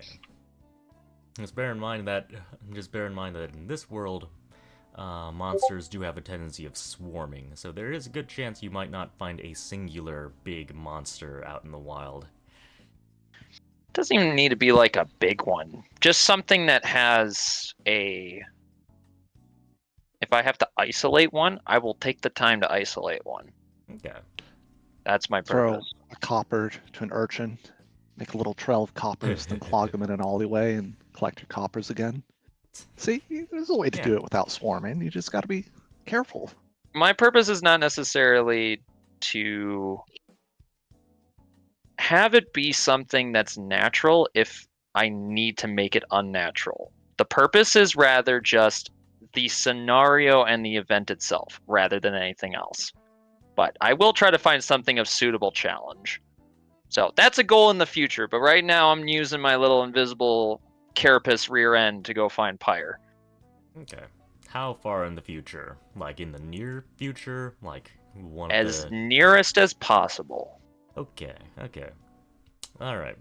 I hate to break it to you, Quilkek, but there are 2 places Pyre could be. 3, technically. He's either at Runescar's Wagon, at the temple with the lodging secret has given to us, or he's effed off to who knows where. Alright, here's what we'll do. So Roll a d6, and I'll roll a d6. We'll split it up by I know 3. exactly where he is. I No? pretty much Oh, you already do? stated it. I'm just saying Quilkek doesn't know. If you want me I to know. tell you where he is, I'll No, tell no. you. No, that's fine. I'm gonna roll. So in the order that you just said. So that's the. Crap! Now I forgot the names already. Whatever you said in that order. Runescar's Wagon, Secret's Temple, or somewhere in the city. Okay. Well, let's hope it's So not. you basically have a 50-50 shot. Do 4. you go yourself So or do you 2. send someone to do it for you? No, I'm gonna do it myself. I'm gonna go to the temple and see if he's there. So I rolled for it. So that's the 3 places. That's like, all right. I'm gonna assume that he's there. So I'm gonna head there and see if he's there with any signs. You don't find Pyre at the temple. He has not been there since you guys went sallying. Right. In terms of traveling time, do we want to move on to another player as I'm searching for Pyre right now? Alright. 'Cause it might be a long time. I don't know. Ash, do you want everyone to hear what Jorgen is going to say when he speaks to you, or do you rather that be private?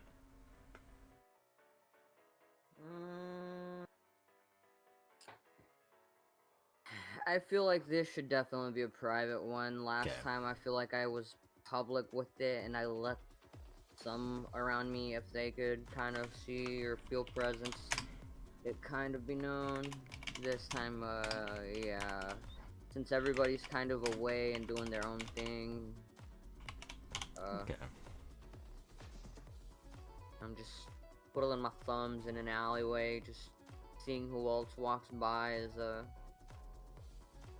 Jorgen, I guess, speaks. Okay, wait, so you wanted this to be private, right? Just Yeah, private. Okay. Alright. In that case, we might be able to just do that later. Is there anyone else... Well...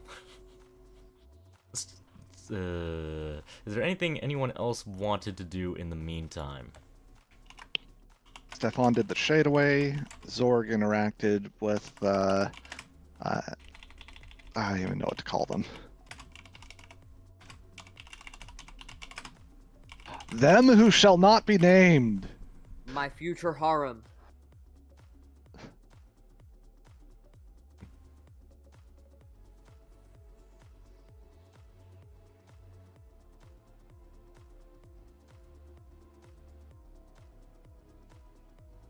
So it's either Zoid or Stefan. Do either of you have things to do? Sorry, Zorg or Stefan. I can't help it if both of you have names that begin with a Z's. Curse you, I'm only allowed to know 24 people in my life. Letters of the alphabet. Okay. I can try seeing if the Zorg will respond, but He might be tapped out for the night. yeah. Okay, we're going to aggressively move forward, Zoid. You find Pyre. Just you find Pyre at the wagon. I'm fast forwarding this. I don't know how long Yep. it takes you, but eventually you find him. You're like, oh yeah, he's there. Boom. He's working. His shirt's off. There's no sweat because he's a dragon. But like, he's pounding away at metal, and you see an opportunity where he is between tasks. What do you want him to do? How do you approach him? I'm going to basically, once I've found you, I will make sure that I come out of basically an alleyway nearby, because I assume he's on one of the main roads or in a courtyard someplace. It's like a outdoor blacksmithy. Okay, gotcha. So I will attempt to reappear outside of his vision, and I will simply just approach the wagon, almost akin to a purchaser, a customer nearly. Okay. Yeah. I'll see what Let's you're see. doing at this Pyre point even notices you. What's your passive stealth? when I'm not trying. What? Yeah, he probably. Do I have disadvantage because it's in the firelight? I'm a giant. You are 8 foot tall. invisible. Let's just No. tell me what your passive. He came What's out. your He came modifier to out stealth? of it. I came out of invisibility, so you can just see an 8 foot tall black cloaked figure appear at the When edge do you of choose to be seen?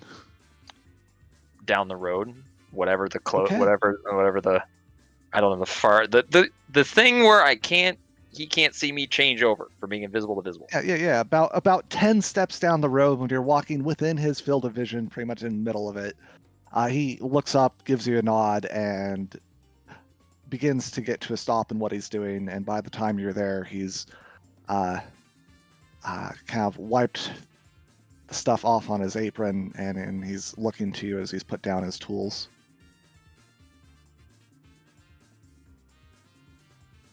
You left with quite a rush. There was nothing worth staying for. We were back in harbor. Everyone was safe. You took care of the prisoners? Yeah, prisoners, I think.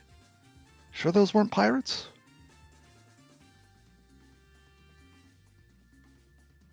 It does not matter, but for the purposes of your question, no, they were not. Okay. So I've been chasing you down all day, and now you've come to me. You must be desperate. You are perceptive, but perhaps not in the same desperation as what you believe I am here for. You are interesting, to say the least.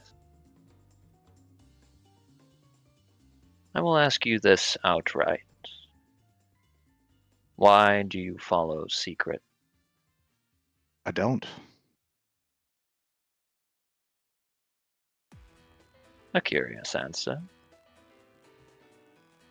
Why do you say that? Do you believe yourselves on equal footing?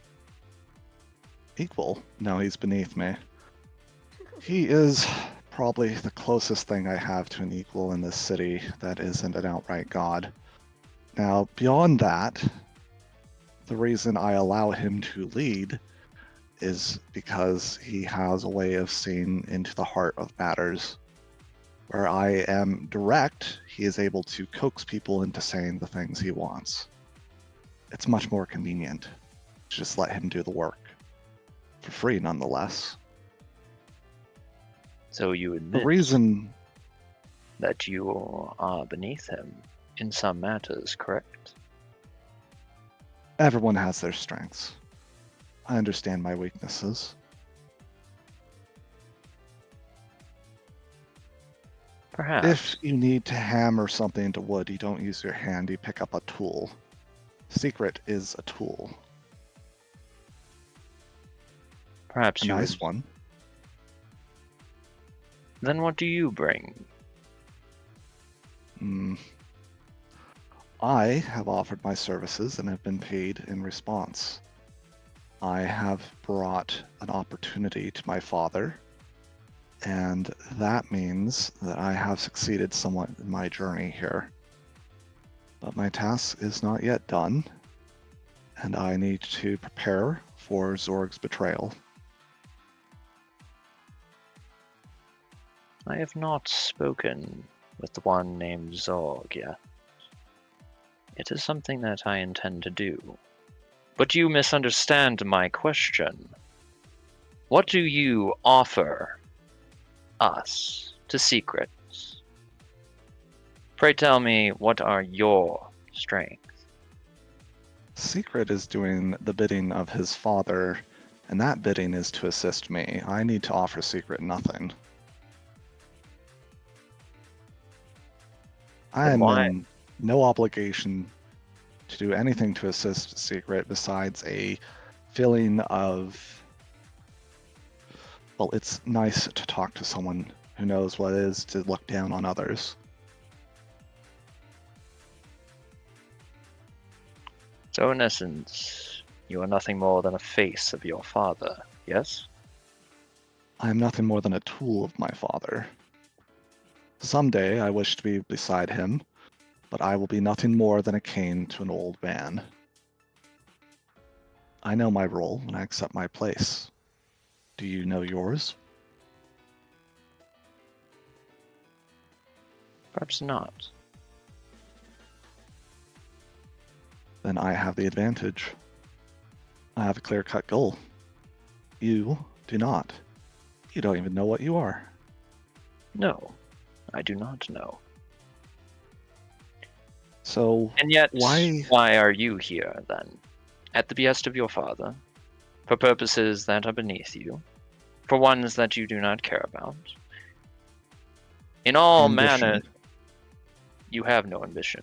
For your I ambition have will end. ambition. Your ambition will end to you being nothing more than a cane. And what ambition is that? More So than your being ambition- nothing. Perhaps. Do you want to be a god, Quilkek? No. Do you want to rule over gods, or do you want to slay gods? No. Then how are you greater than me? For I will be able to achieve my goals. You will not. Or perhaps you will, but it will have be under... goals. You don't. You've admitted this. There's nothing for you to achieve. You invest in nothing, therefore losing does not hurt, and winning does not matter. You see a game and you refuse to play it. Yes. Why are you required with Secret? Secret is required to aid me in assisting his father. Secret is working, as far as I know, for free, similar as I work for my father. Favors may be given, but service is always greater than what is returned. I have made a deal with Secret's father, the nature of which I don't see the point of telling you, but you already know what we're trying to collect. And I am in the interest of making sure that this does not cascade into chaos before then.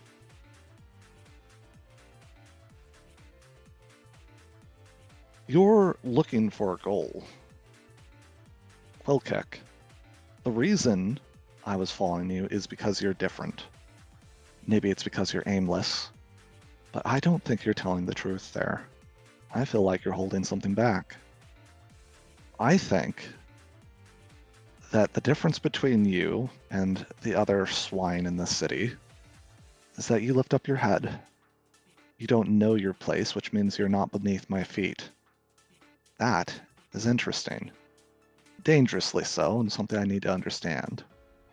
My reason to be a cane, which is ambitious, I may not achieve it. It's not guaranteed, nor was I born into it. I am reaching above my station. Is because I see that as the way to improve the world, to improve family, to improve what has been made, and to innovate a way for the future that has not yet been done.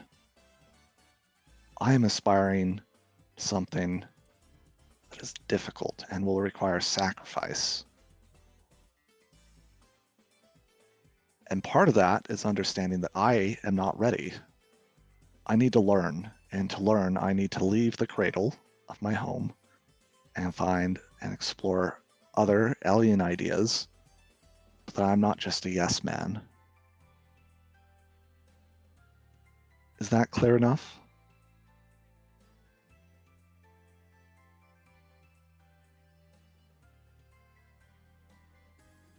I want to learn, Quelkek.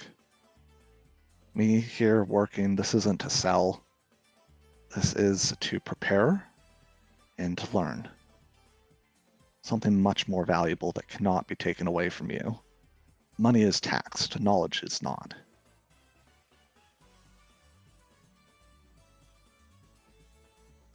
Perhaps that is enough then. Perhaps it is simply one that is so succeeded, accomplished in themselves. Someone who is able to portray power. Yes? Through themselves. I lack power and knowledge. The difference between me and you is I understand this knowledge. That I am nothing. Your nihilism is accepted. I cannot change you. Of course I can't. But you must understand that if you are to follow that which is beneath you, give away your accomplishments, you yourself, what you provide through you. Yes, you are there. You provide it through simply you existing. And that is perhaps all that's needed. I'm not a figurehead. You are a not something to. Oh, you are a figurehead in and of yourself. You have made yourself into. You wish to shape yourself into a figurehead, around which other people look up to you. It does not matter whether or not there is a larger figurehead above you. You are still a figurehead. And what does it matter when I pass along all that comes with being a figurehead to those above me? A channel. It does not matter. Does a pipe hold as much water as the bucket below it that it feeds into? It does not matter. Exactly. I don't understand the line of these questionings. You seem to be trying to understand me, but you're also grasping at poetry? No. Rather, I am simply seeing what buttons I can push. What is required for me to understand you, in reality, is really just confusing you. And I will openly admit that. I can tell you the buttons to push with me. I do not hide those. No, and that is your problem. That is part of your weakness. That is the reason why Secret is able to be a far more capable leader than yourself. And one, and in your current state, he will always be that way. You will never be a figurehead. Rather, you will be similar to volcano, a mountain, something that's there, yes, a figurehead, but of no real importance, for it's just there in all its majesty and glory. But, after all, a king has far more power and relevance than a mountain. Doesn't matter what titles it has, no matter what it has attached to it. So yes, be impressive, be the one to bring about your full figurehead to bear against those that would ever face down Secret and his mission. And that is enough for me. However, besides this inquiry, there is something that I wish to ask of you. Perhaps it is beneath you, and that is all right. So no difference, as I can see now that even if perhaps I were to understand you through what I seek, it wouldn't matter. You have already admitted what you are in this whole puzzle. You are beneath me, but you're not beneath my attention. It does You not have matter. earned that much. The mountain looks down upon me, yes. Someone has to be at the base, don't they? It does not matter. Nothing matters in this. You did ask for a request, and I'm here listening to your request. I have paused my work and inconvenienced myself. Yes, Let's for that, stop asking about questions and start stating them. I wish to perform a hunt. A great beast, one that you all are invited to, as part of a pack. An old tradition, you would say. I'm afraid I don't understand the traditions of raiders. It does not matter. The invitation stands. Does the mountain look down upon and accept? Would it mean that I would be able to have some of my questions answered of you after I've been initiated? One who is part of a pack deserves to understand that pack. You have not earned that respect of me yet. And in that way, And you are beneath me. so in order to have your honesty, I have to bludgeon an animal to death. You can look at it from that perspective. Yes. Is it wrong? Does it matter to you? Does it matter to you? You're the one who's always bemoaning justice and fairness. I've seen the looks you've given me, alien as they are. You're tied down by emotions. As long as you understand that bludgeoning a small animal, or large one, and its kin to death means nothing to me, then yes, I'll participate in this game. As I thought you would. You may return back to your work. I have other things to attend to this evening. Owen Quelkek? He's just staring at you. You're more interesting when you talk. Goes back to his forge. So I'm gonna go and I'm gonna go find Zorg if all this time has meant that he's still in the chat right now. And if he's not, Okay, Ash, is he awake, or should we just assume that this is happening next session? Night, night, dog. Just straight night, night. Yeah, you're gonna have to Oh, hold your question. It's not happening tonight. Out of character. Zoid, you're getting us all to do something together. Thank you, thank you, thank you, thank you, thank you. can I just assume that Zorg just like hooked up with one of the guards and is out for the evening? Can we just like surprise him next time with that? Just be like, guess what, Zorg? Surprise! You wake up in the morning. Fraternity. Just like have the a scene. nice glow. Yeah. Just like a scene in the morning of him just like waking up half drunk, having gone out at the bar, and he's just like, what happened? There's like a wall just plastered with paint and eggs, and just, like half naked, armor scattered about him. Oh A god. couple people just like in compromised positions. One's halfway out of a trash can. Totally up to you, but that would be that would be kind of an interesting way of just being like, I don't find him, and I don't know where he's at, so onwards, I guess. I absolutely vote for the Hangover mystery version of Zorg. Yep. Just so long as word never gets back to Captain Oon or Queen Era. One of the royal guard sleeping with Zorg would be fine.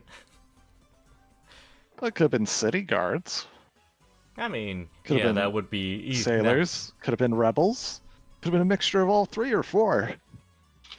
Because they never told you, but all those women have taken a vow of celibacy. At least the one's part of the royal guard. Oh, I never said that vow was ruined. Celibacy could be does not ruined. mean they can't throw toilet paper on a building. Yeah.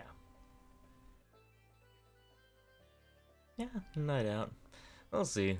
That will be prepared for next time. But, is there anything else you guys wanted to do before the night closes out?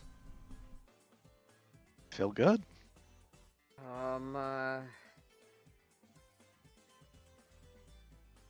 Who was it that had my crystal last? Or who did we give it to? Wait, which Secret. crystal was it? The first shard that I had gotten Oh. that was taken from me. That was Pyre. Pyre has possession of that. But about that, Secret is actually going to give all of you the rest of the shards and pretty much split it between all of you. That's what he told me in private. So For the let me just sake- make sure.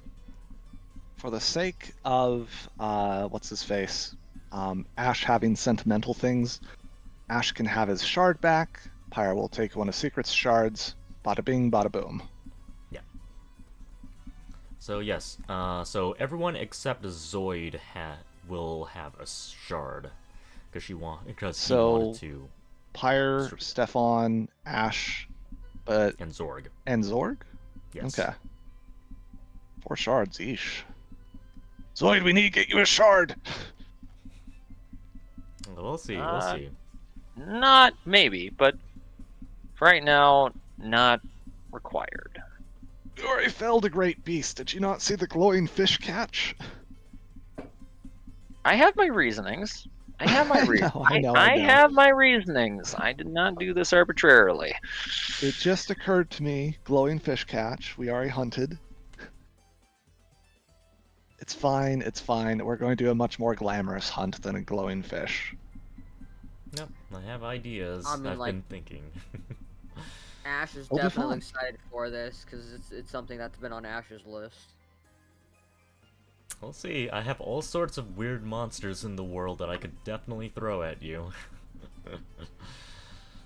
Well, Oh, I boy. guess with that being answered about the shard, and if we still have some time, it doesn't have to be role played. I know if we're pretty much getting into the process of maybe taking a short rest or a long rest, Ash would be trying to work on some. Potions? Yeah, I'm just trying to think of what kind of potions. Well, we can just put a pin in that, and you can just think about it and just get back to me on that. I know I still need to do the solo conversation with Beru with you, and Zorg is hopefully available now to speak with Redhorn. But yeah, I have a backlog of solos. We'll get to them eventually. All right. I am wanting to have a long rest so I can get my spell slots back. Yeah, we're having a long rest, DM. We're having a long rest. We leveled up, So- long rest, keep it simple, keep it Yeah. basic. Actually, you had a long rest before the whole ship encounter, so really... Did I? We're gonna kill you. We're gonna kill you! Break down your door! SWAT! Ah! I will say that on my personal account, just real quickly, I do recognize I have to take a long rest. I won't be able to interact with my contact tonight. Just for the purposes of, I feel my mana has been drained. I need to replenish it before I do anything else. So That is a good question. Since you have a unique situation, do you sleep? Or do you No, meditate but just I'm- like in monk? I- Or do you I'm- like an elf? Yeah. I'm guessing it's Oh, like that an is elf. knitting Needles. Unless it's more of just like I can do other things. I don't have to be in, because elves is like sedentary. But if I can just like passively, because I'm not expending anything, I just passively gain it from the environment around me, and I'm just able to move around, just not use magic. That's fine. Either way, it's fine with me. Whatever is thematically more accurate. All right. I would say just like Warforged, you can move around, but it's if you go into combat, you don't get the rest. Or if you have to make something strenuous, you don't get the rest. So knitting, A-OK, magic items, probably not. Yeah, but for the most part, you're mostly resting, doing light activities. Okay. Okay. So Yeah. That's the everyone turns in for the night. Quelkek, you're sitting on a roof, right? As always, yes. Okay, in the middle of the night, you just hear and you see smoke rising off in the distance. It looks like it's in the administrative district. You see fire billowing out.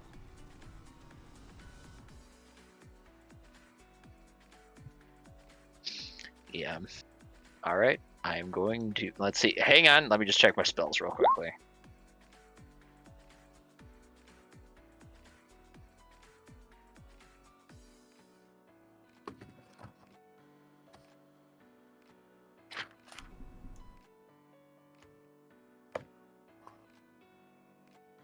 How big of a fire is it? Besides, You have seen the town guard do have firefighters that have sleet storm and create water, so they could probably handle it. It looks like it's one building from the looks of it. So it's the administration building. Would I know which section of the building that would have come from? I assume not, but it's worth a try. Make a perception roll. Okay.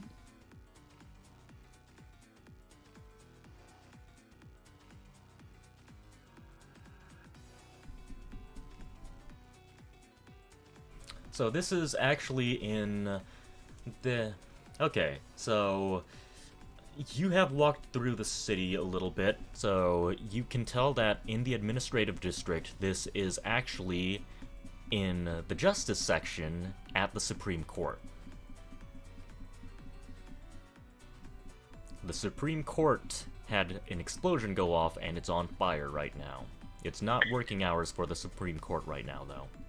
I was about to ask, like, if they were convening right now, and that seemed like an odd time for them to convene. Nope, This would not have been in pretty the much announcement. midnight. The Chief Okay. Justice blew his top. That's an interesting one. Okay. Do I already see that? How far away from it am I, in terms of time? So you're right next to the church, right?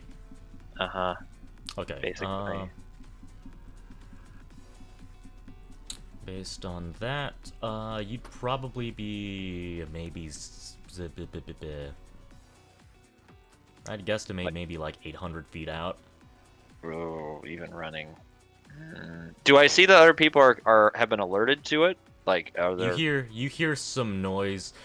You hear some noise. You hear some of the guards saying, get back inside, get back inside, don't worry, we'll take care of this. And you already hear like some armored sprinting going throughout the city. So it's likely the guard are already on the move. Does sprinting over there ruin my long rest? You know what? If you want to interact with it, I'll allow it. But if you start I'm just casting passively. spells, if you're No, casting no, spells, I'm then no. No, I'm allowing the city to handle this at this time. First off, I don't know what happened. You're gonna Secondly, witness. Okay. yeah, I don't want to be associated with it at all, unless there's like something extremely necessary that I intervene for some unforeseen reason. But I am just wanting to see what's going on. It's in my nature to be curious, especially about something such as an explosion. I'm already thinking in my head about like people blown to bits. So, you know, it's kind of in my brain like I gotta go help. So. All right. Okay. By default, most of the guards probably wouldn't say anything, but you also know this is a city where everything has a price, so you might be able to get a guard to divulge with a couple gold coins if you wanted to ask those questions. But they're not going to give it out for free. I'm not asking now because even the guards won't know, and if they do, they're probably dealing with the scenario. I'm gonna wait until morning, but that's a good suggestion to do because that's a good point. I might wait until morning until they have actually been debriefed on it. You know, like someone would have been. Because yeah, unless it's like immediate that they're debriefed. I mean, if you wanted to just start walking over there, then I'd allow that. Like, if you wanted to do it sometime, like, during dawn before all the other party members wake up, then you can, like, get your investigation done between now and when they wake up. If it still counts as a long rest, absolutely. I want to go see if I can find someone to tell me some information. Okay. When dawn starts to arrive. Ask for 5 gold pieces. Done. Alright. I'll subtract that from my amount right now. Well, based off of what we saw, there appears to have been a fire. There appears to have been a fire in the Supreme Court itself, probably caused by some arsonist or some hooligan. No one was present inside the building when the fire went off. As for the explosion, well, we found some mysterious safe in Lord Crown's chamber. Currently, the House of Right has taken over a little bit of the investigation right now, and they seem to have their suspicions on where the safe came from. Needless to say. Does the guard know anything about the appearance of the safe? What does the safe look like, huh? Well, I swore I could have seen a symbol belonging to the House of Steel on it. There wasn't anything special in it. It just looked like something had blown it up from the inside. At the very least, the door was definitely not attached to the safe anymore. Darn thing's sturdy, though.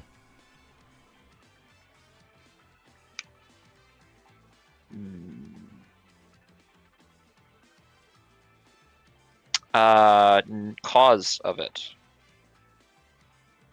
Like magical explosion or black powder, that sort of deal. Okay. Like, In do this they world, have black any powder idea? does not exist. Gunpowder does not exist, but judging by the looks of it, there seems to be charred marks of some sort of magic powder on the safe. Possibly a glyph of warding, possibly something a little bit more advanced for military use, but it seems like it was rigged to explode from the start. As for the fire, well, it looks like it was just started by a simple combination of a bunch of alchemists' fire.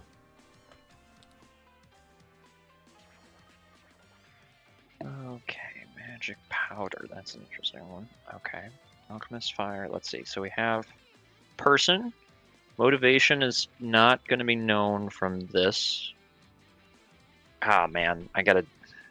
Doesn't he have any idea about the motivation? I gotta go down like the standard investigation points here. Who would do this? Well, not who specifically, but it's just like from a guard's perspective, or from who he's talked to or heard all this from. What's like their initial thoughts, even if it's wrong, or it's just like them wildly speculating. I'm just interested with what people have. It's far easier for someone to admit something, right? Like, oh, I think it's this person. And it's like, okay, why did they admit that? That's for something later to discover, but I'm just interested what people's initial reactions are to this. Well, if you ask me, first there was the town fire, and now there's a fire in the Supreme Court. I think someone's trying to start something. I heard talk about revolution and whatnot, and taking the place of corrupt justice down. That sounds like a revolutionary tactic to me, right? First take down the administration, then take down the corrupt justice system. I mean, it's pretty obvious where this is all pointing to. It's whoever those no-good revolutionaries are. They're making their moves.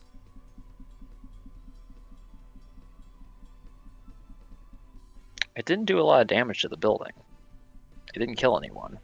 That's correct. That's a real low bar to take. Oh, we're gonna start a revolution. Absolutely no one died. It will be fixed in like 3 days. Look, it's Okay. for the symbolism, okay? It's just for the symbolism. Yes, the symbolism is important, but it's a lot of work for that. I'm just wondering. Anyway, I don't think I can get much else. Anyone in the party right now? What am I missing from the investigation checks? You have motivation, who, location, what happened.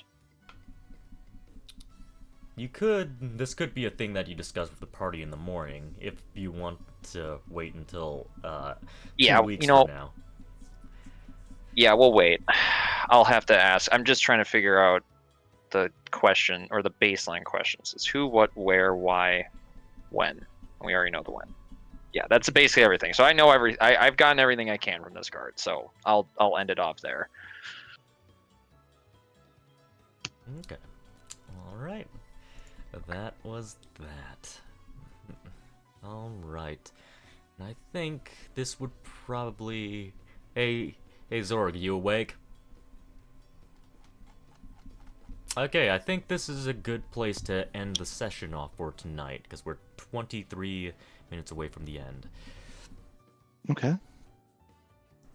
Yeah, I can assume everybody has slept through this thing. And